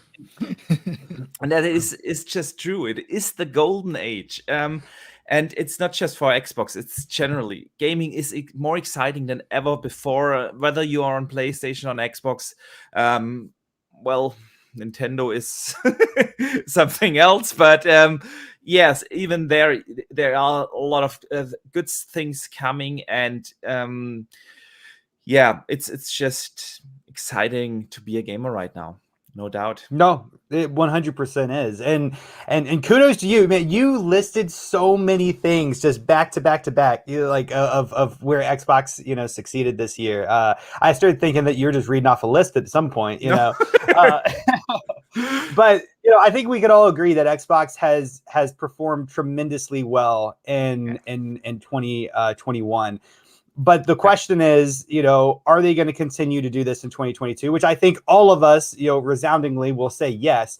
But what exactly do you guys think Xbox is going to do next year? I mean, of course, I'm kind of in the same camp with Boom. I think that there's going to be an acquisition. Who that is, I don't know. Maybe it's Warner Brothers. Maybe it's Crystal Dynamic. Maybe it's somebody else. And of course, we already have really good ideas of what the first party is going to look like next year. Of course, Xbox still, has to announce some other things. Of course, there, are going to be Game Pass deals and so on and so forth. But, to Pong, I'm going to go to you first. What exactly do you think we're going to see in 2022? Is Xbox, how is Xbox going to transition from 2021 to 2022? What are some things that you're expecting to see, that you hope to see? Go ahead.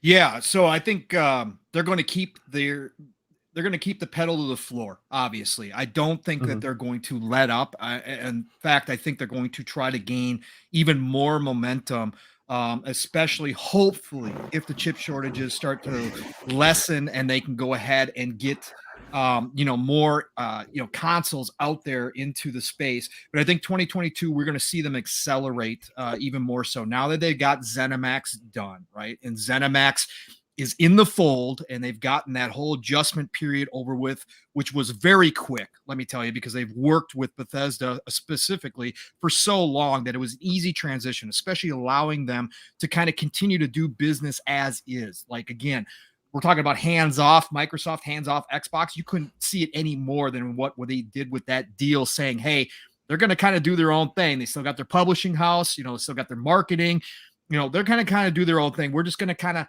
help them along, right? That's basically what it's going to be. And oh, by the way, their games are going to be exclusive in our ecosystem after all the existing deals are done. Yes. It's really the only big changes, right? So I think that what we see is an acceleration. So now that the ZeniMax deal is over with, I absolutely 100 believe that 2022 we see a few deals. Whether or not Warner Brothers gets done, that's a huge. It's going to be a gigantic acquisition. Man, I hope that they do, bro. I mean, and I think. Well, I'm on record, Boom. I'm not saying just the games division. This is going to be a complete buyout, right? I believe that a philosophy change is coming again for Xbox. We go back to, Xbox One and, Donnie D and his great vision for TV. Okay. But Pong, you're onto something with that, because here's the thing, you're starting to see the other big ones get involved in the media outside of what they're currently housing and what they're doing. And if you look, here's the thing. I know I'll go on record as saying this. I'm like you. The stake is in the ground. They're buying WB. How much of WB are they buying? Are they going to, because you know how it starts. You just mentioned it today. They just bought the ad space aspect of it, right? Well, there's a reason for that. Now, maybe they don't buy DC, right? Maybe that just does, that does its own thing. But there's a lot of gaming development that could be added to Xbox Game Studios. And I'll say this, and I'll let you continue your point. Yeah. If you were able, anyone on this panel, anyone in the chat, were able to say that Mortal Kombat 12 is a console exclusive. They own the rights. They bought Mortal Kombat. Do you understand? That would be as big, and challenge me on this, as having the Spider-Man locked up behind Sony. Mortal You know- Kombat is decades old and is still one of the most popular fighting games. Yeah, no, I agree wholeheartedly. I think that's why I say they buy the whole kit and caboodle. Boom, because I think that at the end of the day, what we're seeing is we're gonna start to see consolidation between all the entire entertainment industry as a whole. We're already seeing it. Again, it doesn't take a gigantic leap of faith to understand what's happening.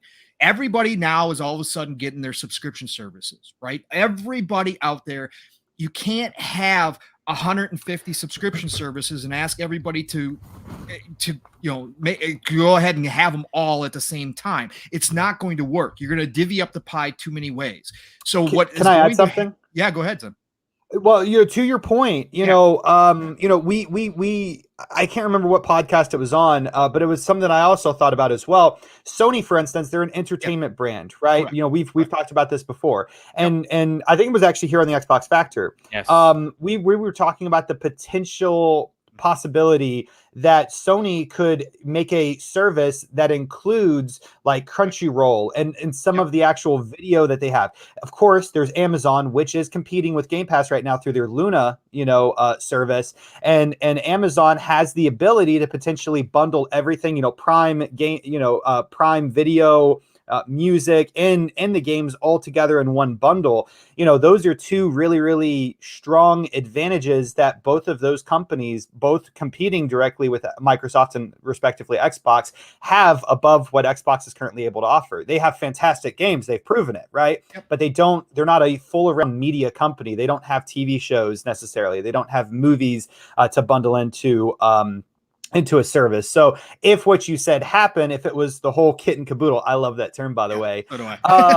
then that gives that advantage, that allows Xbox, Microsoft to compete better with Amazon and with potentially Sony, if that is something that both of those competitors decided to do in the future. Right. And you could see Microsoft is not dumb. They're they're a $2 trillion market cap, a $2.5 trillion market cap company for a reason. They've seen things down the road. Sometimes they see things too far down the road and they jump ahead, and we've seen failures, right? That we've seen that.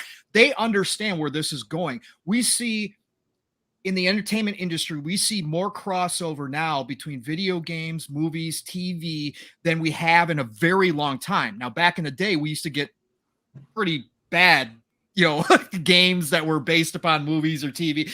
We got some good ones in there too as well, but that kind of went away for a while. But now we see Netflix pulling from, obviously video games with the Witcher series.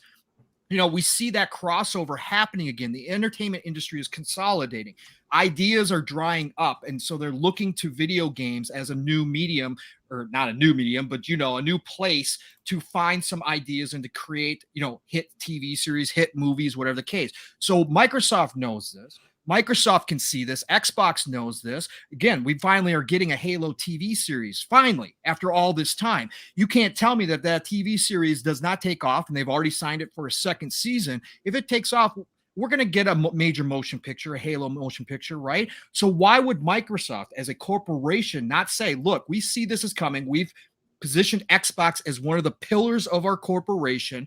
Why not expand just in entertainment as a whole? We can have studios that can produce movies, TV series based upon our games, right? Based upon our IP. You get the Matrix IP. You get the Lord of the Rings IP with WB. You get all of DC IP with that. You don't have to worry about licensing. You instantly become a major player if you do that. So I think that is the move that they make. Again, if we see it done this year, that's another question. It's going to be huge. I mean, gigantic on another level kind of acquisition here.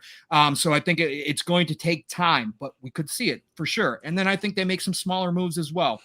As far as gaming goes, again, we know a lot of what's coming. Rand and Jez, I asked them specifically on their show yesterday about Age of Empires coming to console. That's why I brought it up. I asked them specifically during their show. They both answered confidently.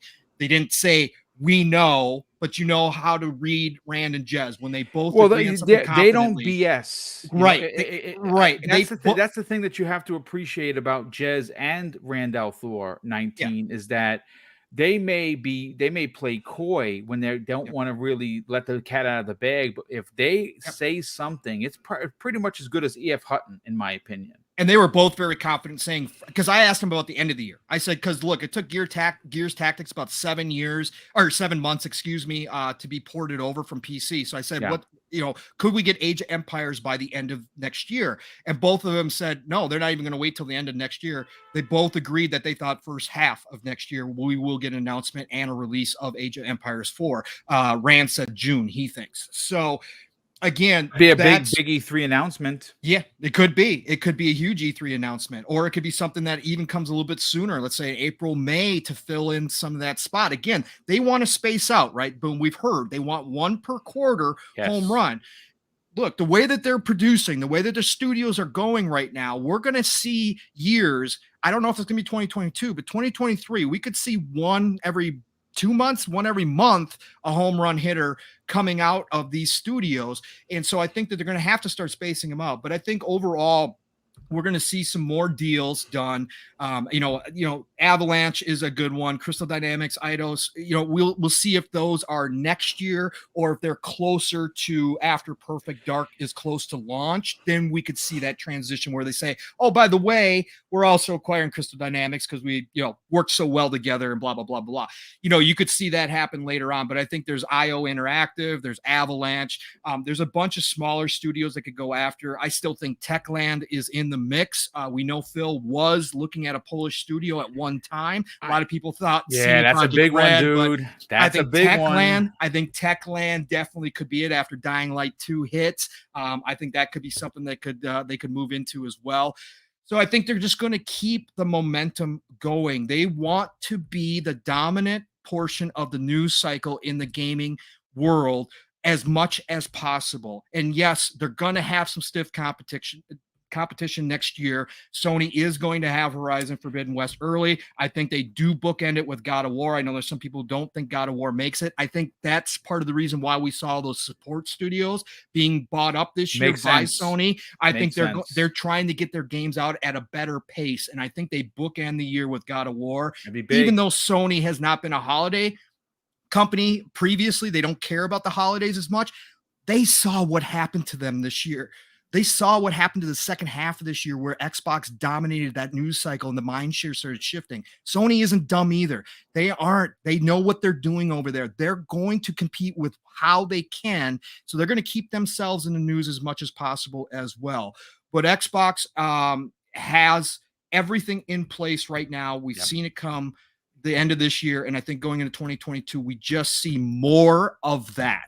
It's just more and more and more until it's like, whoa, you guys really, how much you got left in the tank? They got a lot left in the tank. And I think that's they push the advantage that they now have going forward, because that, again, generation was set. I think the ZeniMax deal set the tone for the generation, and I think we're going to see that throughout this generation. But they understand that 2022, 2023 are going to be prime years, and I think that they just take every single opportunity to make sure that they're in a position to gather as many people into the ecosystem as possible, whatever it takes, whatever's necessary. And I think right now that's where they're at.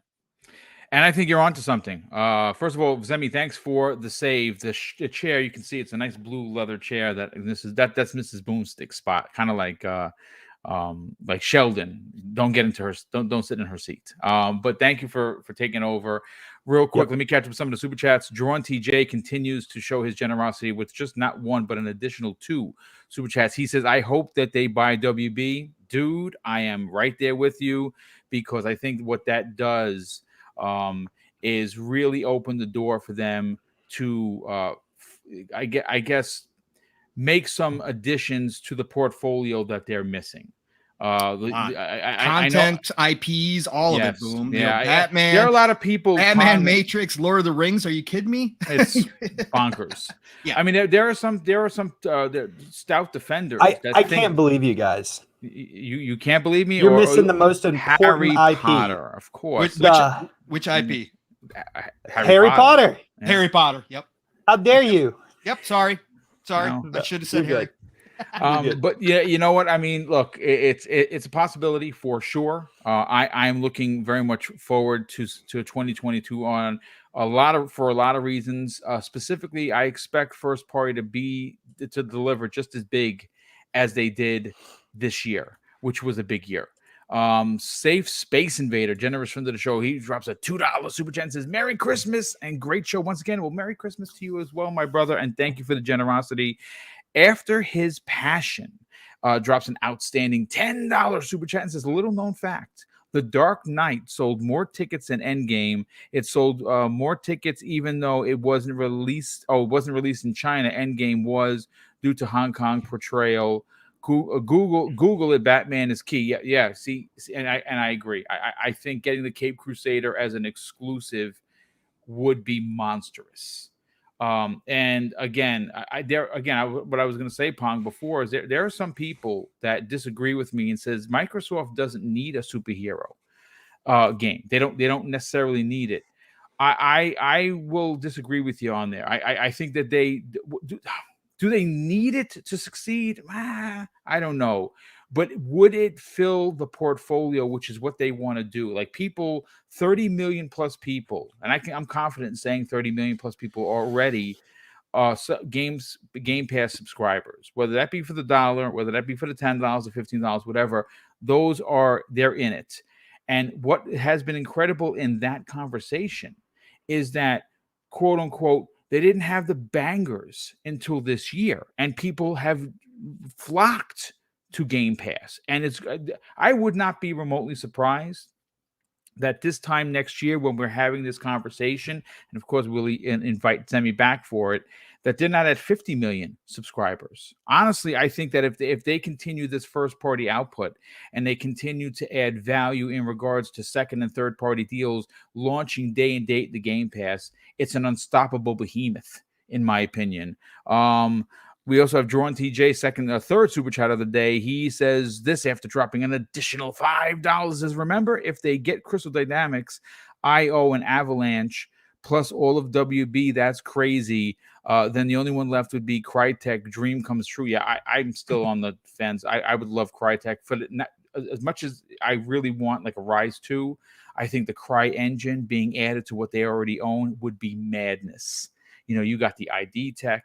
You got what they're doing over at Bethesda. You have the new engine that Bungie create. I'm Bungie that 343 Industries created. They are sitting on a lot of tech, and it's only going to be greater for us as gamers because we're going to win at the end of the day. Boxenberger, have you given your opinion? Not yet. Not yet. Please, by all means. But it's always so hard to follow those two passionate gamers. No, 22 is definitely going to be the year where we will finally see the next generation roll in. You know, this year was always kind of about cross-gen. All the games released were cross-gen. Everything, still relied on that. And even though the availability of the consoles is still a problem in 22, and it will be until we are in 23, there's no denying that. The thing really is, on a time-to-time basis, Xbox Series consoles sold more units than the Xbox One or Xbox 360 did. Yeah, in the same time, in their first year, they still sold more consoles. So it's only natural for Microsoft to really make the transition over to next gen only. And Crossfire X is the only Xbox game next year that is still cross-gen. Everything else is next gen consoles only.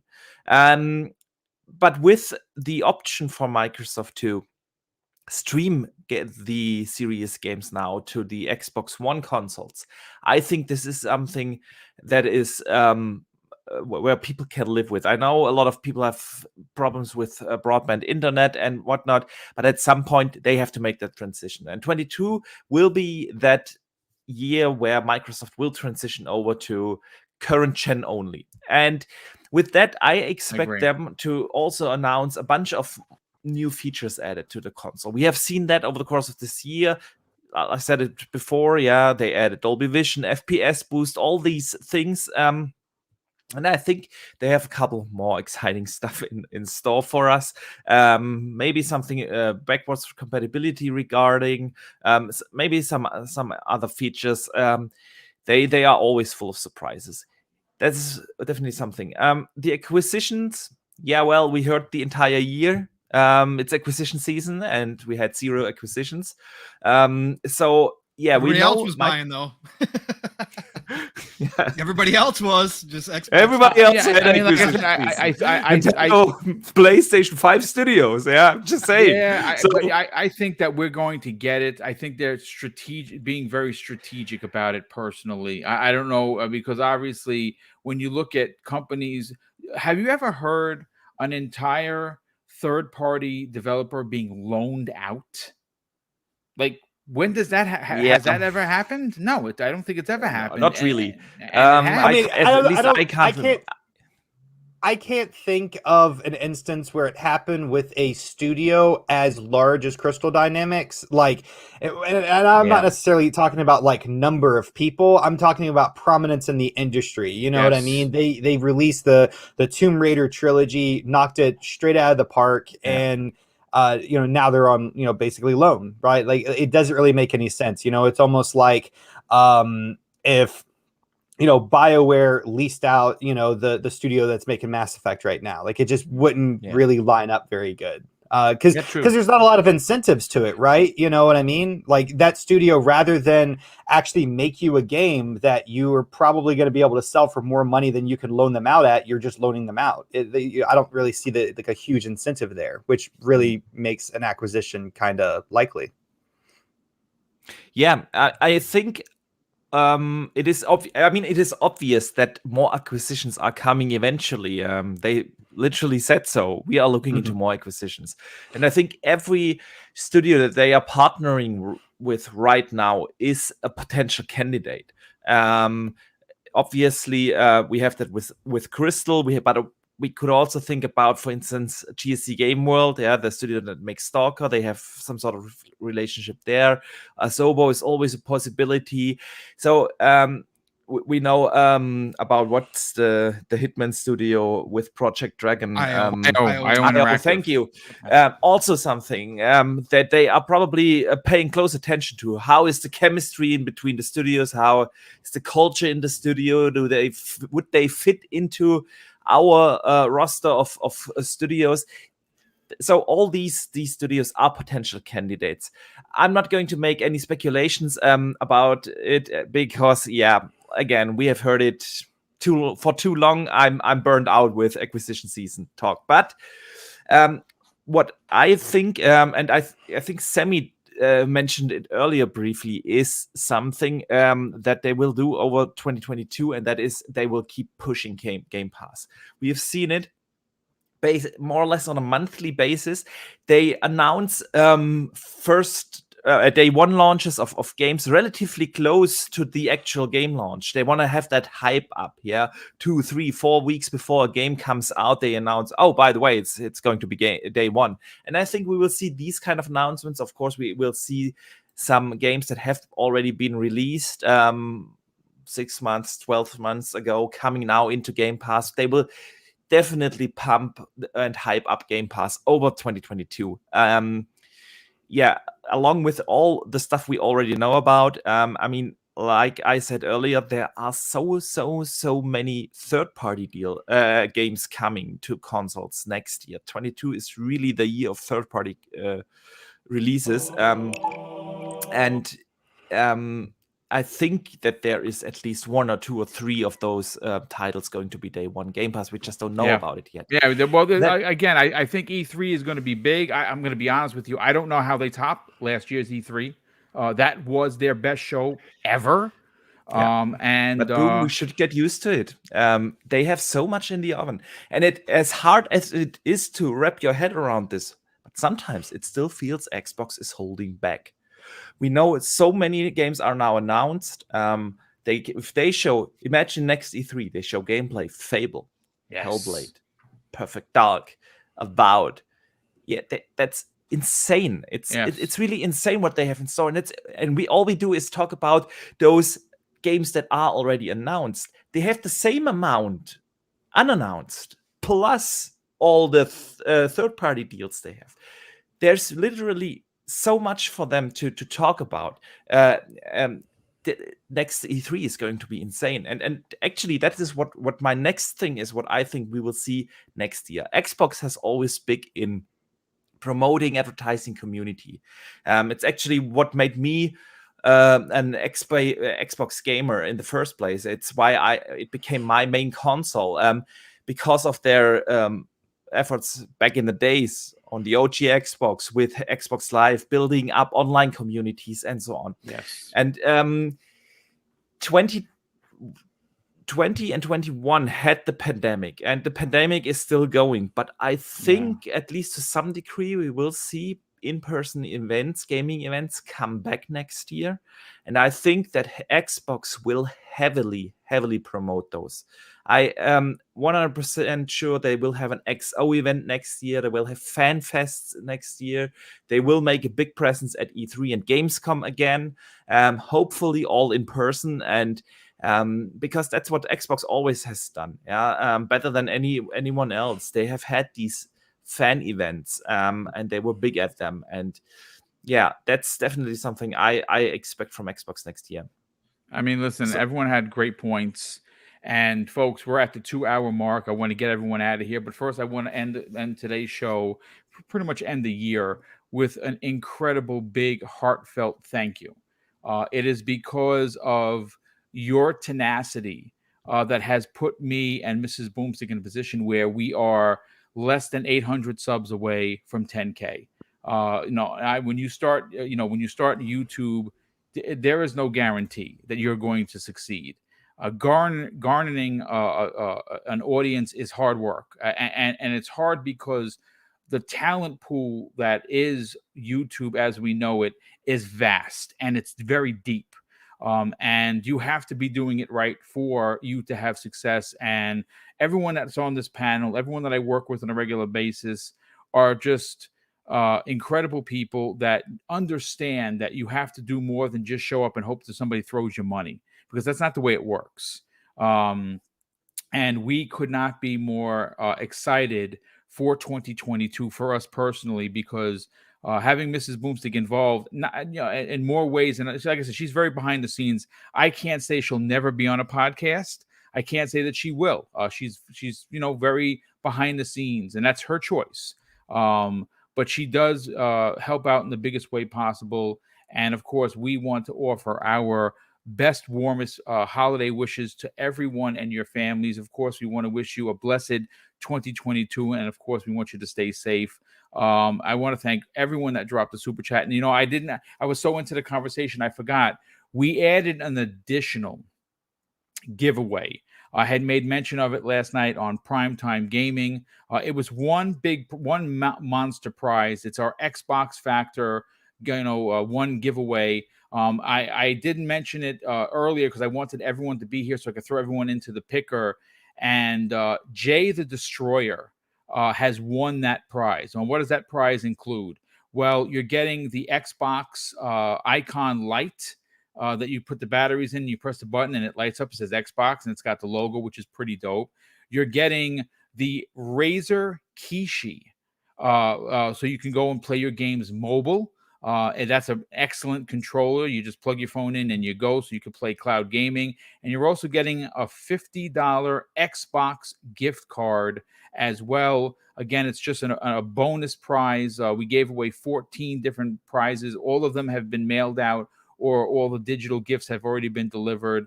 And we do that through the super chats that people drop in, because obviously we could not do the giveaways if it wasn't for that. So, of course, I want to say congratulations to Jay the Destroyer. He wins this package. I'll get your shipping information and get that out today.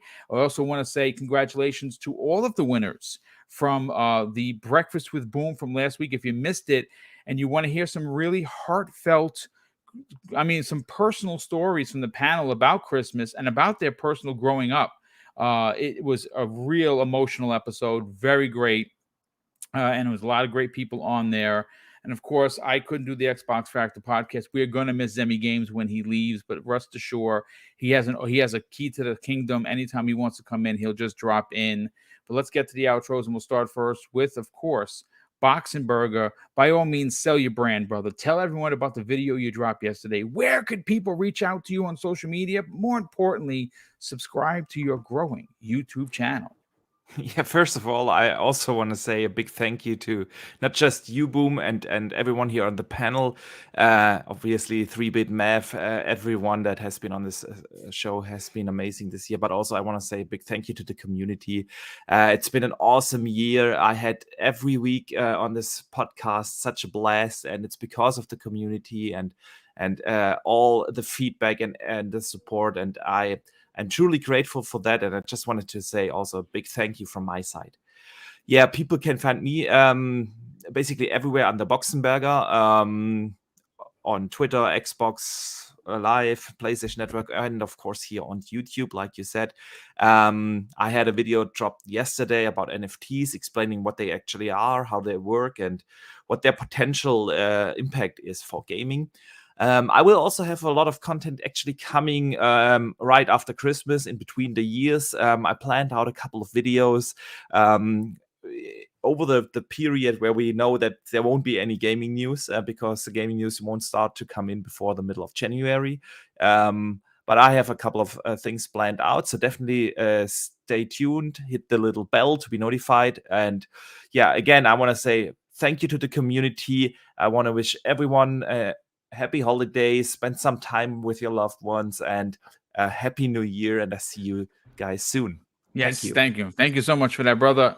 Pong Soul, I don't know how many more shows you're doing. This is my last one. Yep. I do have 3 X vlogs that I'm going to be producing in the next 2 weeks, so you have something to listen to. My next one is going to be about Ninja Theory, the hidden story of Hellblade, and of course Hellblade 2, what we're getting. But by all means, brother, tell everyone what other shows you're on. Where could people reach out to you on social media, and what else you got going on? Yeah, I'm gonna take my outro time to do it a little differently, because we are pretty much all on vacation right now. I don't have any shows coming up. We might do a PM in the PM next Thursday. We'll see if there's anything to talk about. And Steele and I might do New Year's Day living split screen, but otherwise we're all on vacation. Hey, look, first of all, Boom, again, thank you for the opportunity you gave me this year. My pleasure, brother. You earned it. I know, but I cannot tell you how, from the bottom of my heart, how much it means to me. Everybody that gave me an opportunity, and I just wanted to thank you, Boom, for it. It means the world to me. Thank you. You know, Zemi, Archimedes, Map, 3-Bit, all my extended family on this show and all my other shows. Thank you all for welcoming me into this community. I like to say that, you know, this pandemic and everything that's happened in the world has really created a lot of awfulness for a lot of people. Yes. It's been rough on all of us, I think, in one form or another. But at the end of the day, the memories that I'm building, for somebody who never thought he was going to be here right now doing this, for somebody who just thought he was going to be in the chat, chatting away and listening to other people, these memories that I'm building right now, and the friends that I've met through social media over the past year, and I call you my brothers, I call you my friends, my extended family, all of you, it means so much to me that I take that with me. You know, hopefully when my time is up, I'll have time to reflect. These memories here will be part of that reflection. And that's something that can never be replaced. So love you all, brothers. We love you just as much, community. brother. Yes. Chat, you guys, absolutely all the familiar faces, all the new faces each and every week. It is my privilege to be able to come on the show and to have anybody want to listen to me. And all of you that go out and support every day. Again, that's where I started. I love you all, and nothing but respect for every single one of you. Whether you create content, whether you listen to content, you're all a part of this community, in this gaming industry. And this is something special, and it can never be replaced. So thank you all. I want you to all have a happy holidays. Again, remember real life. Hug those closest to you. Make sure you tell them that you love them. All that good stuff, because you never know, right? We should have learned that over this past couple years. You just never know what's going to happen. So make sure to keep those closest to you, and make sure that they know. Anybody who's struggling during these times, been there myself as well. look, you're not alone out there either. So reach out. If you don't have anybody, reach out. DMs are always open. Yes. There's always somebody here to listen to you, because I know this can be a tough time, but please have a happy holidays. Also, take some time for yourself and enjoy some gaming as well, because that's what we're all here for too. So, but it's Play Golden the Age of Dunk. Gaming. It's actually really good. It is. It's a I chill am game. It's quite great. enjoying It's it. fantastic. Just get out there. It's the Golden Age of Gaming. Play what you love what you play. I do love you all. Happy holidays. Happy New Year if I don't talk to you or see you before then. But anyways, enjoy it. Thank you all again, and we'll talk to you real soon. Yeah, thank you for that, brother. Definitely appreciate that. Now, you're considered a brother. We talk on the phone. A lot of people don't know that. Most of the people I talk to, we actually talk like brothers. Call, check on them, see how the family's doing, and we love having you a part of this show. It has been my privilege to work with you each and every week, and I look forward to our 2022. Real quick, Smitty Smith, generous and good friend of both Mrs. Boomstick and myself, drops an outstanding $20 super chat and says, "Happy holidays to the panel and chat. Salute the Book of X." Thank you so much for that, brother. And of course, leaving us very sadly, but again, what he's going into is something he wanted and he got it, and I couldn't be more proud of him. He'll be back. Zemi Games, you have been a part of my YouTube journey since the beginning. And you have schooled me in ways that I didn't know about and how to make this a very successful, channel. And you have helped me with that. By all means, tell everyone where they can check out theconstantgamer.com. Where could people reach out to you and strike up a conversation, and where you might be in a couple of weeks? Obviously, you will be reprising your role as co-host at some point. But again, hopefully. Yeah, absolutely. Hopefully, for sure. But please take your final curtain bow, my friend. There you go. No, I don't know how I'm going to follow after what Pong just did. That was a fantastic outro, man. Yeah. Boom. I've been on one of many of your shows for the last 4 years. I think you've been on every show. 4 years. What's that? I think you've been on every show. Oh, I have. Yeah, I have. Crazy. But yeah, so anyway, in short, the Constant Gamer YouTube channel, which I always, announce and talk about at the end of these outros, I'm pulling back from that, guys. So there's probably not going to be any new content on that YouTube channel for a very, very, very long time. I'm not going to say never, ever. I'm just going to say for the foreseeable future, there's not going to be any content on there. Same with constantgamer.com. So if you want to get in touch with me, if you want to follow what I'm doing, all that different stuff, the best place to do that is on Twitter at Zimi Games. Of course, I just landed a new job. It's not gaming related, but it's honestly a great opportunity. And that's why I'm unfortunately, leaving this show as a permanent, panel member. Hopefully, though, I will be back. Like I said at the very beginning in the intro, I'm like a cockroach. You can't crush me. I'm always going to come back. Right. But definitely keep an eye on my Twitter account next year. Because I do have some really, really big news coming next year, and it is gaming related. I can't talk about it, but it's really big. I'm super excited about it. I can't wait to talk about it. But definitely keep an eye out on Twitter if you want to check out and see what that is. Probably middle of 2022 is whenever I'm gonna bring it out and talk about what I've been working on for roughly the last year or so, gaming related. But boom, as always, man, it's been a pleasure, and hopefully I'm back on the show, in some capacity sooner rather than later. Yes. Well, we look forward to, even if you guest only on certain big events, we find a way to get yourself in there.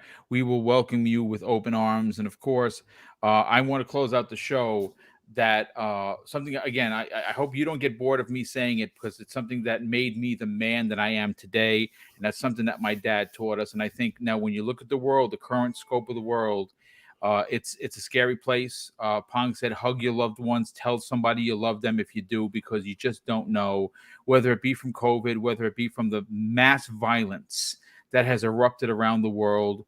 It's important to don't take things for granted. And as my father used to say, and he is my hero and always will be, treat others how you want to be treated. And also, it doesn't cost anything to be nice. You live by those rules, and I can guarantee you're going to have an awesome day. So take care, everyone. Happy holidays. God bless. And of course, we hope that you have an incredible New Year's Eve and a safe 2022. Take care, everyone. We'll see you next year.